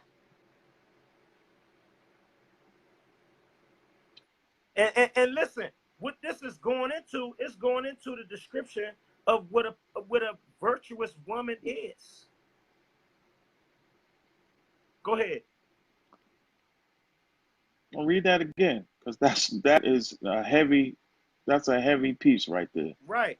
The principal role of the woman in this society was to bear and care for children and to perform the ordinary task of maintaining a household, such as cooking, sewing, carrying water, etc. And you know what? A Her lot of position. you women, you forsake that. You forsake them skills. And that's what I meant by like the women that's supposed to teach you how to be women. Give me that, give me that. The age women. What's that? Titus 2 and 3. Give me that. Oh, that's time. So that's why I made the comment about, a lot of times y'all mothers and y'all grandmothers, instead of teaching you the principles of being a woman, right? And a woman is going to be dainty. She's going to be a woman. She's going to have more intuition in how to deal with men because she's operating on a womanly vibe, a womanly mind frame, right? But a lot of times, grandma or mommy, they tell you, well, don't look out for this from a nigga and watch out for this and don't be tolerating this. And that's you raising a whore. You're not raising a woman. You're not teaching her how to be a woman. You're teaching her how to be a whore, how to deal with different men and the pitfalls of whoredom, the ins and outs of whoredom, and niggas jumping up and down on you. Go ahead, Op. It's the book of Titus, chapter 2 and verse 3. Mm-hmm. The aged women likewise, This is the older women, that they be like grandma, the aged women that's smart in the mind. Y'all sisters be sitting on the phone talking to each other. The ones who are a little bit learned in the scriptures. I notice a lot of times y'all sisters, y'all be getting with each other. Y'all don't meditate on how to sharpen each other up and get more. You get more seclusive. You get more bulldoggerish in the spirit. Get a little more. I be seeing these stinky little cliques and groups and shit. Instead of y'all sharpening each other up and raising up and coming up out of these predicaments. It's getting vicious out here. Go ahead. the aged women likewise, that they be in behavior as that becometh And holiness. older women supposed to have the attitude, and they supposed to be separate. They supposed to have a set apart attitude, not like all of the garbage that's going on around here. Go ahead. Not false accusers, And it's a lot of you older, it's a lot of you bulldoggers that been in the truth. You've been lying. You've been going on campaigns. You lie about your men and what's really going on in the family and house. You scandalize things when you get mad because you can't take nobody telling you what you do, and it's so disgusting, and you don't hold yourself accountable. So you scandalizing. He's this, he that, and he always this. Go ahead. Not given to much wine. And not giving too much wine, not being drunk all the time. Right? Not being drunk all the time. Go ahead. Salaki, also not given to a bunch of foolishness, a bunch of other doctrines. Con, that's what sober means when it goes into sober. That's what it's Con. more clear-minded. Go ahead. Teachers of good things. Teachers of the Bible, the laws. Teachers of the rules of womanhood out of the scriptures. Go ahead. That they may teach the young woman, the young women to be sober. That they may do what? To do what? That they may teach the young women to be sober. So guess what? The aged woman, she should have a holy disposition. She shouldn't be drunk all the time, and she shouldn't be a damn gossiping, lying bulldog all the time. So she can teach the younger women to be sober, to be clear-minded. Go ahead. To love their husbands. So you said the older woman's supposed to teach the younger women how to love their husbands. Not watch out for this girl, and don't leave out of here with no wet pussy and come back with a dry purse. Don't mess with no nigga who ain't got no money. If the nigga ain't got this, don't mess with him. No, you teach the younger women to be sober, to be clear-minded. Go ahead. To love their husbands. To love your husband. Go ahead. To love their children. Ain't that something now? The older women, you have to teach a woman how to love her children. That's crazy. Y'all women be on y'all's own time. The woman, if you are not taught how to love your children, if you look at the dynamics of the family, society, that's why you have a lot of men in child support court. That's why you don't have she won't have no cut card to try to keep the children from the man. Or call the police when he come to try to visit his children because you want to hurt him, and you looking at your children knowing they hurt like hell. You's a vicious demon. And you don't know how to love your children. Talking about these my children. They came from me. Bitch, they came from his nut sack. And they was living in him way more longer than they ever reached your ass. The man walking around with 11 million kids swimming in his nuts every day. If you want to be real technical about it, a man has 11 million children in his nutsack every day as he walks the damn earth. So don't all of that, the children come from me, these my children, that's some garbage. So you women need to be taught how to love your husbands and to love your children. Go ahead. To be discreet. She's supposed to teach you how to be private and quiet. Go ahead. Chaste. There you go. Discipline. Go ahead. Keepers at home. Now, I ain't making that nigga no sandwich. Yeah. You know what I'm saying? Nigga can't even get a damn peanut butter and a damn peanut butter sandwich. I ain't making you. I just did 18 hours and you know what I'm saying? All I want is just a slab of peanut butter on that junk. You ain't even gotta make it 2 pieces of bread. Just put it on one. I ain't making you no sandwich. You know what I'm saying? Take a nigga whole bottom region. You know what I'm saying? God. Keepers at home. God. Keepers at home. That means keeping your house straight. Keeping your man maintained. Go ahead. good, Good.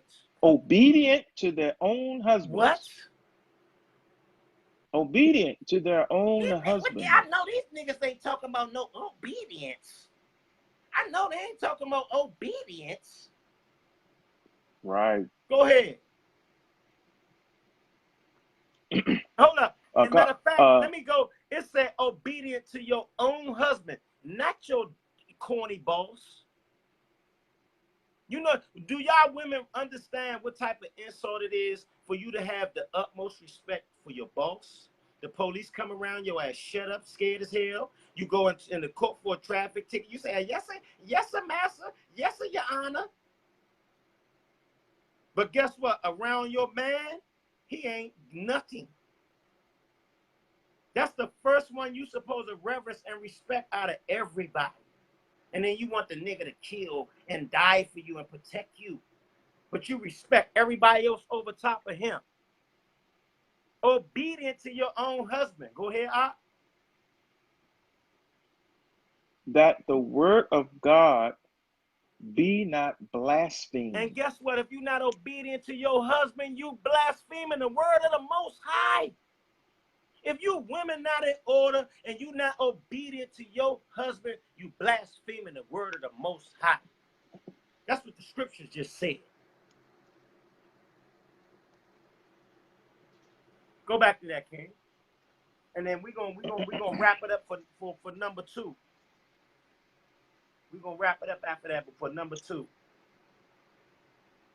God.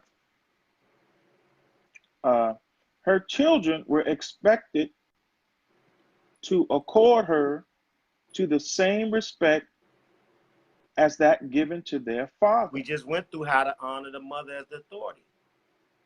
We just went through that. Honor your father and honor your mother as the authority. Go ahead. On occasion, women engaged in various facets of commercial and political activity, such as Here we hold purchasing up. real estate. 1 second. Hold up. Here we go. We getting into Proverbs 31, the virtuous woman. We getting to the what the woman supposed to do with that money. We getting into the virtuous woman. Now I'll go ahead and read it. Go ahead and read it. Read the encyclopedia first. Don't grab it. We'll get that. We'll get that. We're gonna go to the encyclopedia because we can bust them with the virtuous woman scripture because all this is lining right up. This all they taking is from the virtuous woman scripture. Go ahead.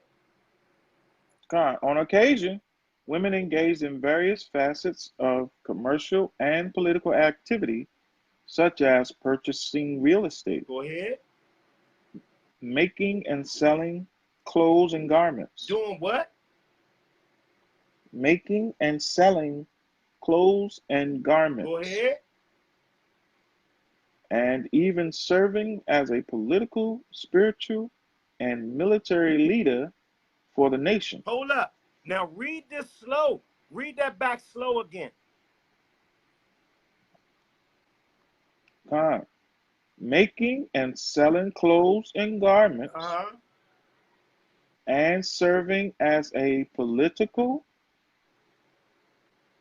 spiritual, and military leader for the nations. See that? Now our women, like I said, they was out backing. They even had positions. But now peep this. Go down to where it says from the New Testament.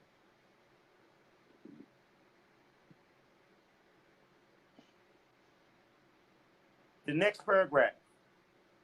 Okay, got you. Watch from this. the New Testament time, from the New Testament writings, we know that they had a plane of considerable, though subordinate, importance in the early church. So they was subordinate. The women were subordinate. You see how they said the early church? Because the women today out of order. Go ahead. Women are among those who were cast into prison because of their faith. Because our women used to go hard too. Our women thorough too. Go ahead. Numerous women are named in the various epistles of Paul, Right, go ahead. indicating their rather extensive role in the works of the Now church. see this, listen. It's going to get down and explain how important, we explain how important and thorough our women was and are. What their position is, man. Read this next line very, very careful so they can get the gist of the positions they played with us. How? They were allowed to teach other women Mm-hmm. You just went. and in a discreet manner give instruction and counsel to men. So they didn't say teach men, but in what type of manner? Discreet manner. Uh-huh. Give instruction and counsel to men. Because our women smart as hell. And we always relied on our in-order sisters and got counsel and instruction from them how to do certain things. But today, our sisters out of order like hell. It's all about the feminist damn, trying to bring the westernized feminine garbage in here where you don't even allow the brothers to give y'all no damn positions like this. You're not even showing yourselves worthy to be in the positions. Well, we're the women that in the camps.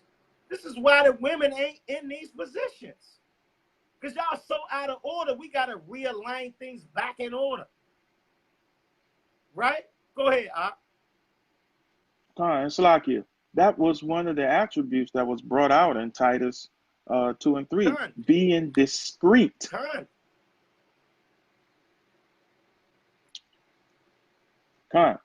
They were not, however, to preach or teach in the public worship or to engage in other activities which would result in a man being relegated to a subordinate position. You have to read that again, King, so they can understand that. So now this is what you got. This is how you got Juanita Bynum and fake female preachers and stuff like that. If you read in the Bible, you understand a woman is not supposed to be a damn preacher. She don't supposed to be over no congregation. And we about to pull it out of the Bible. A woman don't even supposed to be heard in the church. Go ahead, Art. Read that back over again, and let's get to that scripture. Go ahead. They were not, however, to preach or teach in the public worship or to engage in other activities which would result in a man's being relegated to a subordinate position. So this telling you that the women, you don't supposed to be in the army, you don't supposed to be police, you don't supposed to be judges, you don't supposed to be in no position over the man. You don't supposed to be pastoresses or prophetesses or female deaconesses with men subordinate to you and you bulldoggerish and you unclean every month. How you gonna run a temple and you bleeding in the temple?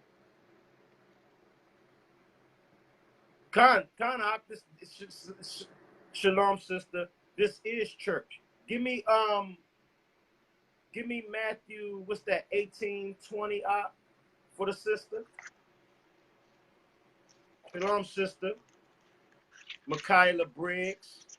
This is considered church. I'm gonna get proof for you, sister. Call that again, Matthew 18:20. Just the book of Matthew, chapter 18 and verse 20. For where 2 or 3 are gathered together, so this is the Messiah in my name. Go ahead.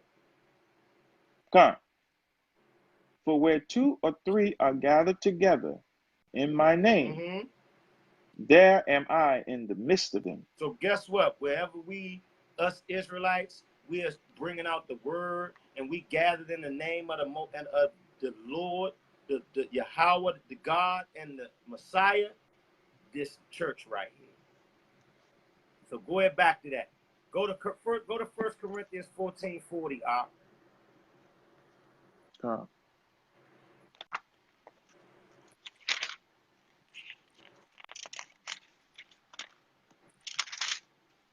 Con, we got you. Go to 34 first. Matter of fact, 34. no, go to 40 first, and then go to 34. Shalom, sister. It's the book of Welcome. 1 Corinthians chapter 14 and verse 40. Yeah, hit 44. Let all things be done decently and in order. Let what? Let all things be done decently and in order. Let's see what the Most High got to say about what's decently and in order. Go to 34. Verse 34. Let your women keep silence in the churches. Let your what? Let your women keep silence in the churches. So we were just bringing this out in the encyclopedia, right? Go ahead. And this is why we don't have women in our camps, teaching in our camps, because this is not the position they supposed to play. They don't supposed to be out in the forefront. They don't supposed to be on the the front line or the battlefield. Go ahead.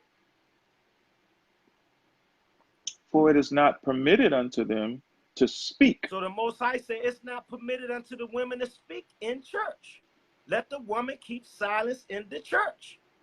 But you see, in the church, it's the loudest women catching the fake Holy Ghost, and their church hats and wigs falling all over the place, and the hallelujahs, and they inflaming the faggots, the tamarines, and the Holy Ghost, and the whole damn circus going on, and the man sitting there like a docile bald-head faggot.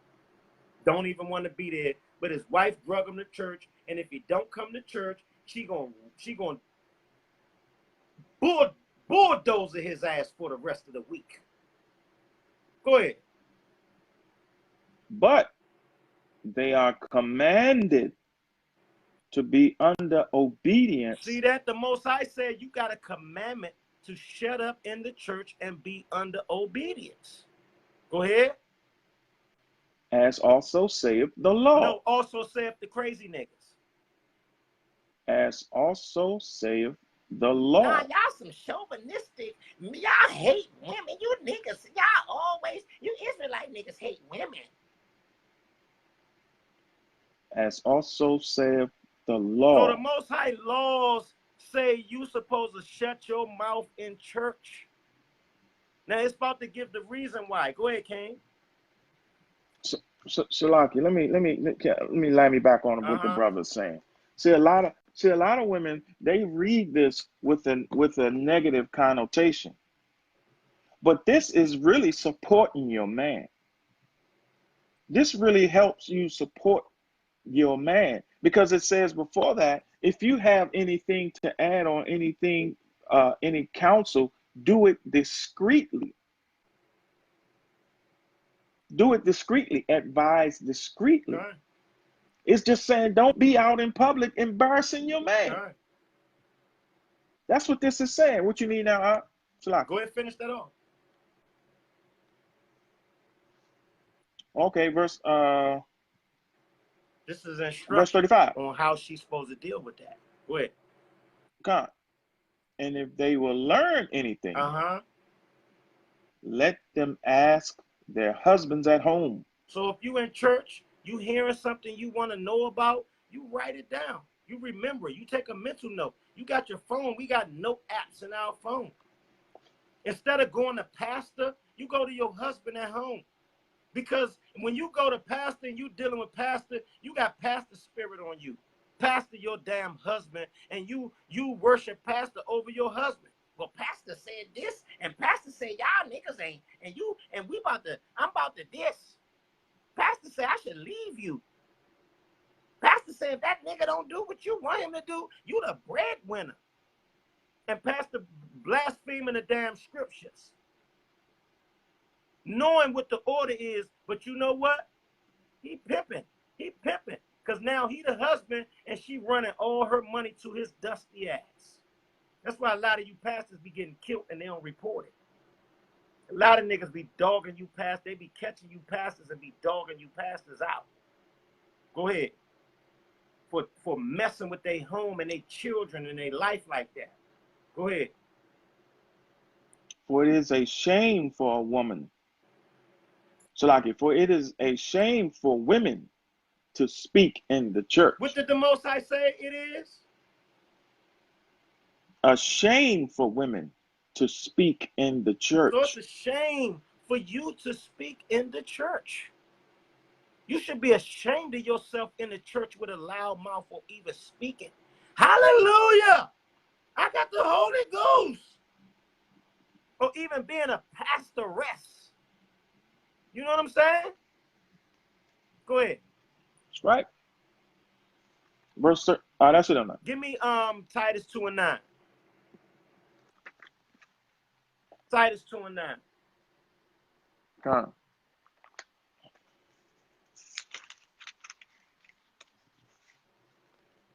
The book of Titus, chapter 2 and verse 9. Come on. Holding fast the faithful word. 2:11, slock it out. Come on. Verse 11. Whose mouth must be stopped. You mean 10? Start at 10? Nah, give me let the woman learn in silence. What's that? 2 Timothy 2:11. Slock it, King. Slock it, Titus. Come on. Titus. Slock it.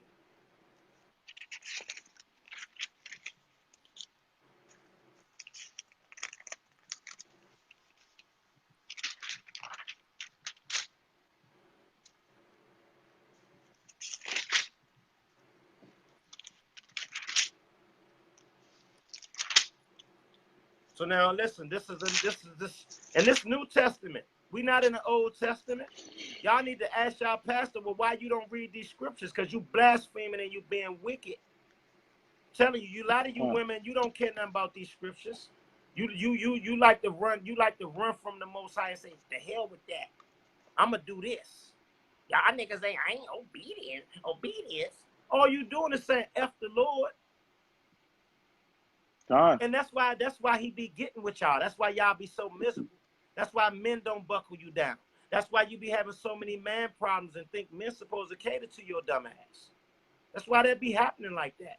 Because you don't want no order in your life. You want to be able to move around and whatever you feel, you think a man's supposed to have it on a platter for you. And if he don't, you're supposed to give him shit. Go ahead. It's 1 Timothy chapter 2 and verse 11. Uh-huh. Let the woman learn in silence. You hear that? With all subjection. With what? With all subjection. Nah, when she want to. She can just say something when she want to. She can run her mouth and say little slick stuff to her husband when she want to. Let the woman learn in silence with all subjection. So this is the problem with a lot of you women too, because when us men say stuff, we don't say stuff to cut you down. We say stuff to see when we see things that ain't right, things that ain't meshing with our life, when you ain't following us like you supposed to, or you going against the order in the house, where we don't have no choice but to neglect you. Why would we protect you? Why would we protect something that's trying to dominate us? You got it twisted. You know what I'm saying? So the scriptures say, let the woman learn in silence with all subjection. A lot of times, things that we say to y'all fly right over y'all head because y'all get in y'all feelings because you trying to cover up. A lot of times, the stuff y'all do be so disgustingly wicked. You try to cover it up instead of healing or resolving it. So when a man says something, he just wants you to do better most of the time. He's not there to break you down. He just wants you to do better. Oh, recognize that. Oh, I'm doing that. Okay, boom. Let me tweak it. I might have some problems or some issues in getting over it or trial, but you know what? I hear that. Let me work on it. When y'all women say stuff to us, a lot of it be insulting, and sometimes it be stuff just to wake us up. And us men take heed of that a lot of times. A lot of times when y'all women say stuff to us, it set fire under our ass. That's why we be out here flossing and balling. All of that stuff because of y'all. It ain't to show off for no niggas. Go ahead. Verse 12. But I suffer not a woman to teach. So the Most High said, I allow, that's what suffer means. I allow not a woman to teach. Go ahead. Nor to usurp authority over the So man. there it go. That means keep your mouth shut. He allows you not to teach, nor to take authority, usurp, or take authority by usury, to try to rough off authority of the man. Telling him, well, this is what a man, you ain't a man, and this is what a man is. And if you ain't do this, you ain't no man. How the hell you gonna tell a man where he is when you don't even know how to beat a damn woman? How the hell you gonna tell a man what a man is and you don't even have the basic principles of being a woman? That's how a Twilight Zone a lot of our women are. Go ahead, Al. But to be in silence. And the Most High keep capping that off, telling y'all to shut the hell up. Shut your feelings up. What you got, King? There's more on that. Yeah. Matter of fact, yeah. It's the point I was trying to get to that we touched on earlier. Go ahead. Come on. For Adam was first formed. For who? Then Eve. For who? For Adam was first formed. Then Eve. So the man was here first. And then the Most High made you our helpmeet and took you out of us. Go ahead. And Adam was not deceived, but the woman being deceived was in the transgression. So who tricked who? The serpent tricked Eve. So just like your pastor always tell you to shove off and make you feel good, well, you know Adam sinned. When Adam sinned, your pastor be lying like hell. It was the woman that first sinned. The woman was tricked by the serpent because she wanted to be independent. She wanted to be her own God. Adam was a God, so now she like, why I can't be a God? Why I gotta be his assistant? And you know what the serpent do, just like they do to y'all today? Slid right up on her. You ain't gotta serve that nigga. God ain't say that. He going up. God ain't say that. He going up. It's a feedback, Op. It's a feedback, Op. Got me? Feedback. You got some. Try now. You got some feedback. It's feedback.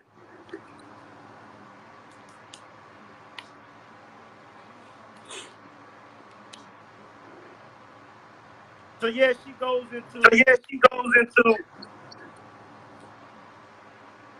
serpent. The serpent slid up on Eve. The serpent slid up on Eve. Yeah, it's a lot. It's heavy feedback. Yeah, it's a lot. It's heavy feedback. Hello. Hello. Yeah, it's all acting up.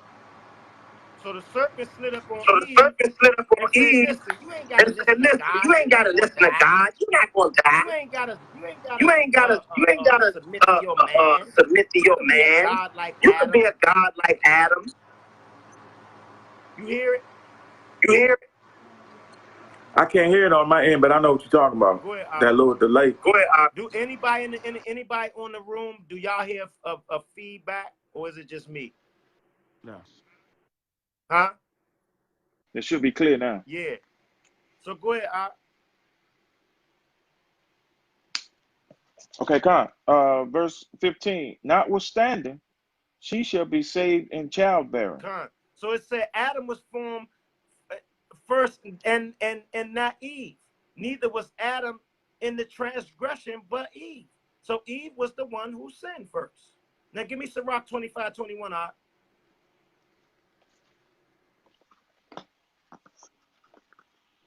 We're just trying to deal with the order, brothers and sisters. Because listen, I'm touching bases on the sisters right now, but a lot of you brothers, you weak as hell too. We got to get on you brothers, man. You brothers, man, you be tolerating whatever, and you don't. And I'm saying, if you don't stand up, what you think gonna happen? Y'all know the old saying, nigga, swim or drown. You swim or drown, nigga. You know the old saying. Either you gonna be a man or you not. Because I don't see how nobody can break you out of being a man. You got to take me out of here. That's nothing else. I don't even understand it. Go ahead. It's the book of Sirach, chapter 25, verse 24. Of the woman came the beginning of sin. There you go. We're going right back to the same rope-a-dope. Of the woman came the beginning of sin. Go ahead. And through her we all die. That's why we lost our immortality from the woman. Right? Go ahead. Verse 25. Give the water no passage. Hey, listen. Give the water no passage. If you pour water into anything, it's going to seep into every crack. It's going to be uncontrollable. You ain't even going to be able to contain it if you pour it out. You let the water seep out. So it said, gives the water no passage. Cut off all of that garbage that the woman be doing. Build a big ass dam and cut all of that garbage off. Go ahead. Neither a wicked woman liberty to gad abroad. And if you got a wicked woman, don't give her liberty to go do what she want to do. Be all out over the place. Because she out of order. And ain't no telling what she going to do. Go ahead. If she go not as thou wouldst have her. If the woman don't go or be like you want her to be, if she not following you in your walk and being the wife that you supposed to be according to the Lord, if she not being that wife, go ahead. Cut her off from thy flesh. Go ahead. And give her a bill of divorce. And let her go. There you go. So the scriptures say if the woman ain't being what she's supposed to be for you, she's supposed to serve you. If she ain't being what she's supposed to be for you, cut her off. Give me Genesis 3:16. Listen, the Most High instructed this from the beginning, man. And this curse still circulating amongst our people today. And it's probably worse than ever. It's worse than ever now. You know what I'm saying? Because now you got these same type of women, they have band together. You have a woman that's so unruly, your mother will get along with her while she's oppressing you. And then when you say something to the woman, you have your mother going on you. This shit is out of whack. Go ahead. It's the book of Genesis, chapter 3 and verse 16. Shalom, hold up. Shalom, Brother James. Shalom, Khan. Brother Jacob. Shalom, King. Love you, King. Go ahead. It's the book of Genesis, chapter 3 and verse 16. Khan. Unto the woman, he said, I will greatly multiply thy sorrow and thy conception. In sorrow thou shalt bring forth children. So guess what? If you don't know, and if you have labor pains or pains, birthing issues, morning sicknesses, the Most High said for you being wicked and going against his laws, trying to be independent, this is what he's going to do when you conceive, when you having children. He's going to put plagues on you. He's going to curse you with plagues. Because before, our women just stood up, bloop, had their children, no complications. Go ahead. And thy desire shall be to thy husband. So we was just reading, if the woman don't go how you would have her, cut her off from thy flesh and give her a bill of divorce. And her what should be to thy husband? Thy desire shall be to thy husband. That desire is everything you want. Anything you want in life, it should be to your husband. Go ahead. And he shall rule over thee. He shall what? Rule over thee. So now listen. And the reason why it says that, because the Most High is a technician. The Most High understands. It went back to that, King. Yeah, I heard. With your buds Your buds going dead. So like I was saying, So like I was saying, the reason why the Most High did the reason why the Most High did that because He know is because He know when everything's in order, when every a man,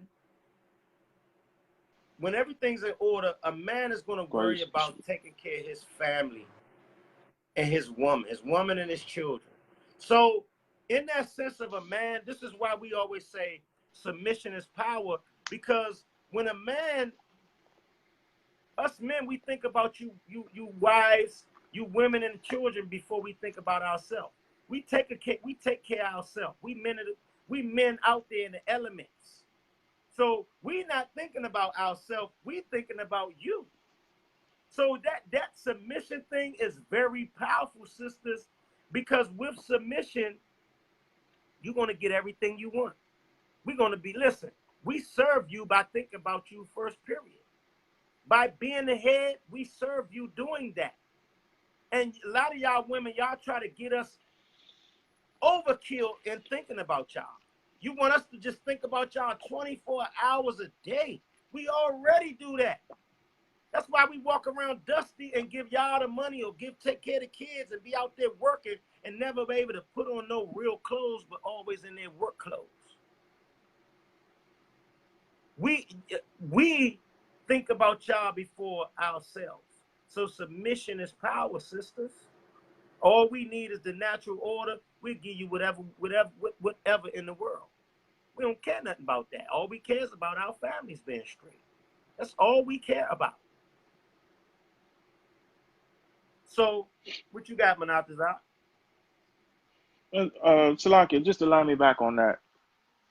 This whole thing has been flipped around because now women think if they give you a little tap, they give you a little bedtime, they think that's the best thing you can give a man.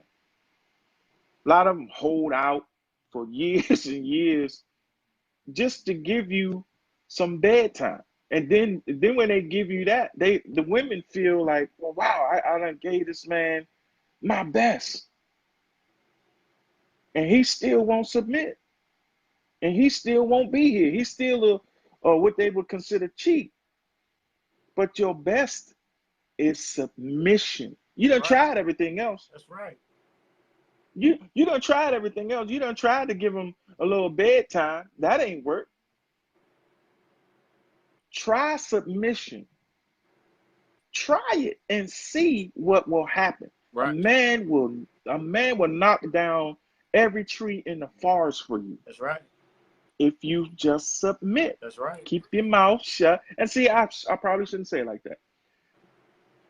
Read the scriptures. And I hope a lot of sisters wrote down some of these scriptures of the sisters who don't really know the Bible that well. And even those who do. Revisit some of these scriptures. Because there's truth in here. Okay. Try submission and see what happens. Go ahead, Con, I mean, that's true, and I might have said some things here today, but we're gonna get on the brothers too, sisters. I love y'all sisters, man. We wouldn't even waste all this time on sisters if we didn't. You know what I'm saying? And to touch on what the brother was saying, us brothers we can get women out here like it ain't nothing. Y'all all out here, that's all y'all do is throw ass at us. We can't even escape ass. It's all out here. It's in the pictures. When y'all take pictures now, it's 4, 5, 6, 10 women with their ass to the camera. Nigga can't even find a woman with a straight up picture. Just ass. We can't escape ass. Right. So you're not giving us nothing special. And I'm going to say it like on Friday. Nigga, we ain't box whip. We whips. You know what I'm saying? We do the whipping. Like I said, you have the outlet. We have the plug. There's no such thing as box whip. That's another witchcraft mind rod. Because guess what? I'm going to say this. You women don't get what us men don't get the pleasure you women get out of the sexual experience with us. Because we are doing the penetrating. And according to nature, y'all climax way more times than us. And I'm just speaking grown. Most of the time, one man, one and done. This nigga ready to go to sleep, have a nap, and he out like a damn baby with his thumb in his mouth. But you done got 50 jumps off, you know what I'm saying? Try to still work a nigga to death. So who gets whipped? Right. Who gets whipped? You know what I'm saying? And then for you jokers that say the black woman is God, well, I've been God over all the time. How about that? I've been God over all the time and make your God submit all the time. Dominate your God. I make sure God call me daddy all the time. You know what I'm saying? That's right. You crazy niggas talking about the black woman is God. You know what I'm saying? So we're gonna do another Joan. You wanna do something to kind of touch bases where we can probably continue this up, or something you want to say, even for people that may want to contact us in the meantime, between time. Sure. We know sometimes a lot of people watch these videos and they got a lot of these personal issues that's going on, and they don't want it to be put out there. We were going to open it up for the people watching to ask questions, but it's getting kind of late, and I know a lot of people probably got things to do on the Shabbat. Happy Shabbat to all of the Shabbat Shalom. Akim and the Akwathium. Shalom. And but so give them an email address where they can email you. For those who want to be discreet, as the scripture said, give them an email address where they can contact you and email you on the low, Okay. and talk to just you, and you can respond to them that way if they don't want to be public with it. Go ahead. And listen, to you brothers and sisters, like even with you sisters, don't take the, you know, we us Israel, we slang and we rough with it. So don't take the delivery like it's some hatred there. All of this is for the healing of us, period. Us brothers and sisters. And I might have went in on the sisters a little bit, but you brothers, you got it coming too. Y'all brothers got it coming. Ain't no question. Y'all got it Ain't coming. no question. You know what I'm saying? So, but if y'all sisters any brothers and sisters want to contact, you can contact. If you want to stay anonymous, even when you contact, you can do so. It's just for the council, right? If you want private counsel, you can contact us. If your situation, you feel like you may have a serious situation that can be helpful to edify Israel on, and you may want to bring it to the table on our lives, one of our next lives, then you can do that also when you contact us, right? Contact us. Also, let me say this. We got YouTube pages where we do edification, you know, YouTube channel, subscribe, click that like button, subscribe, hit that bell so you can get notifications when our videos is uploaded. We got one channel that's called HOI DMV, the Royal Bloodline. We got another channel called House of Israel DC, right? And if you want to contact us, you can contact us at houseofisraeldc@gmail.com, right? And after this, I'll probably put... Say that again, Huh? Give it again. Say it again. House of Israel DC@gmail.com. What I'll do, I'll put it in the comment board once we get off of here. Okay, come. I'll put the email address on the comment board. I'll put the information to the channels there also. So like I said, y'all brothers and sisters, go to them pages, subscribe, click that bell, that notification, that bell button next to the subscribe button. So when our videos is uploaded, you will always get notified on our current edification, right? Go back, search through some of our older videos. We got relationship videos in there. A lot of the stuff of our street camp videos teach on just many topics. It teach on y'all brothers and sisters here that heard things that you didn't know, and you may be compelled to go back into research. We got other topics concerning the Bible here. I mean, on our videos for you brothers and sisters that don't know. So subscribe, like our video, like our videos, like our channels. Subscribe to our channels. Hit that notification bell next to the subscription button when you subscribe, right? And what we'll do, like I said, what we'll do is I'll post that information on the comment board, right? So anything else, Manatazar? That's it, Doc. You covered it. Khan. So I want to say, in the Hebrew tongue, call Halor Yahweh by Shema Mashiach Yahushai. That's all praises to the Most High in the name of the anointed Savior. I want to say peace and blessings to you, brothers and sisters out there.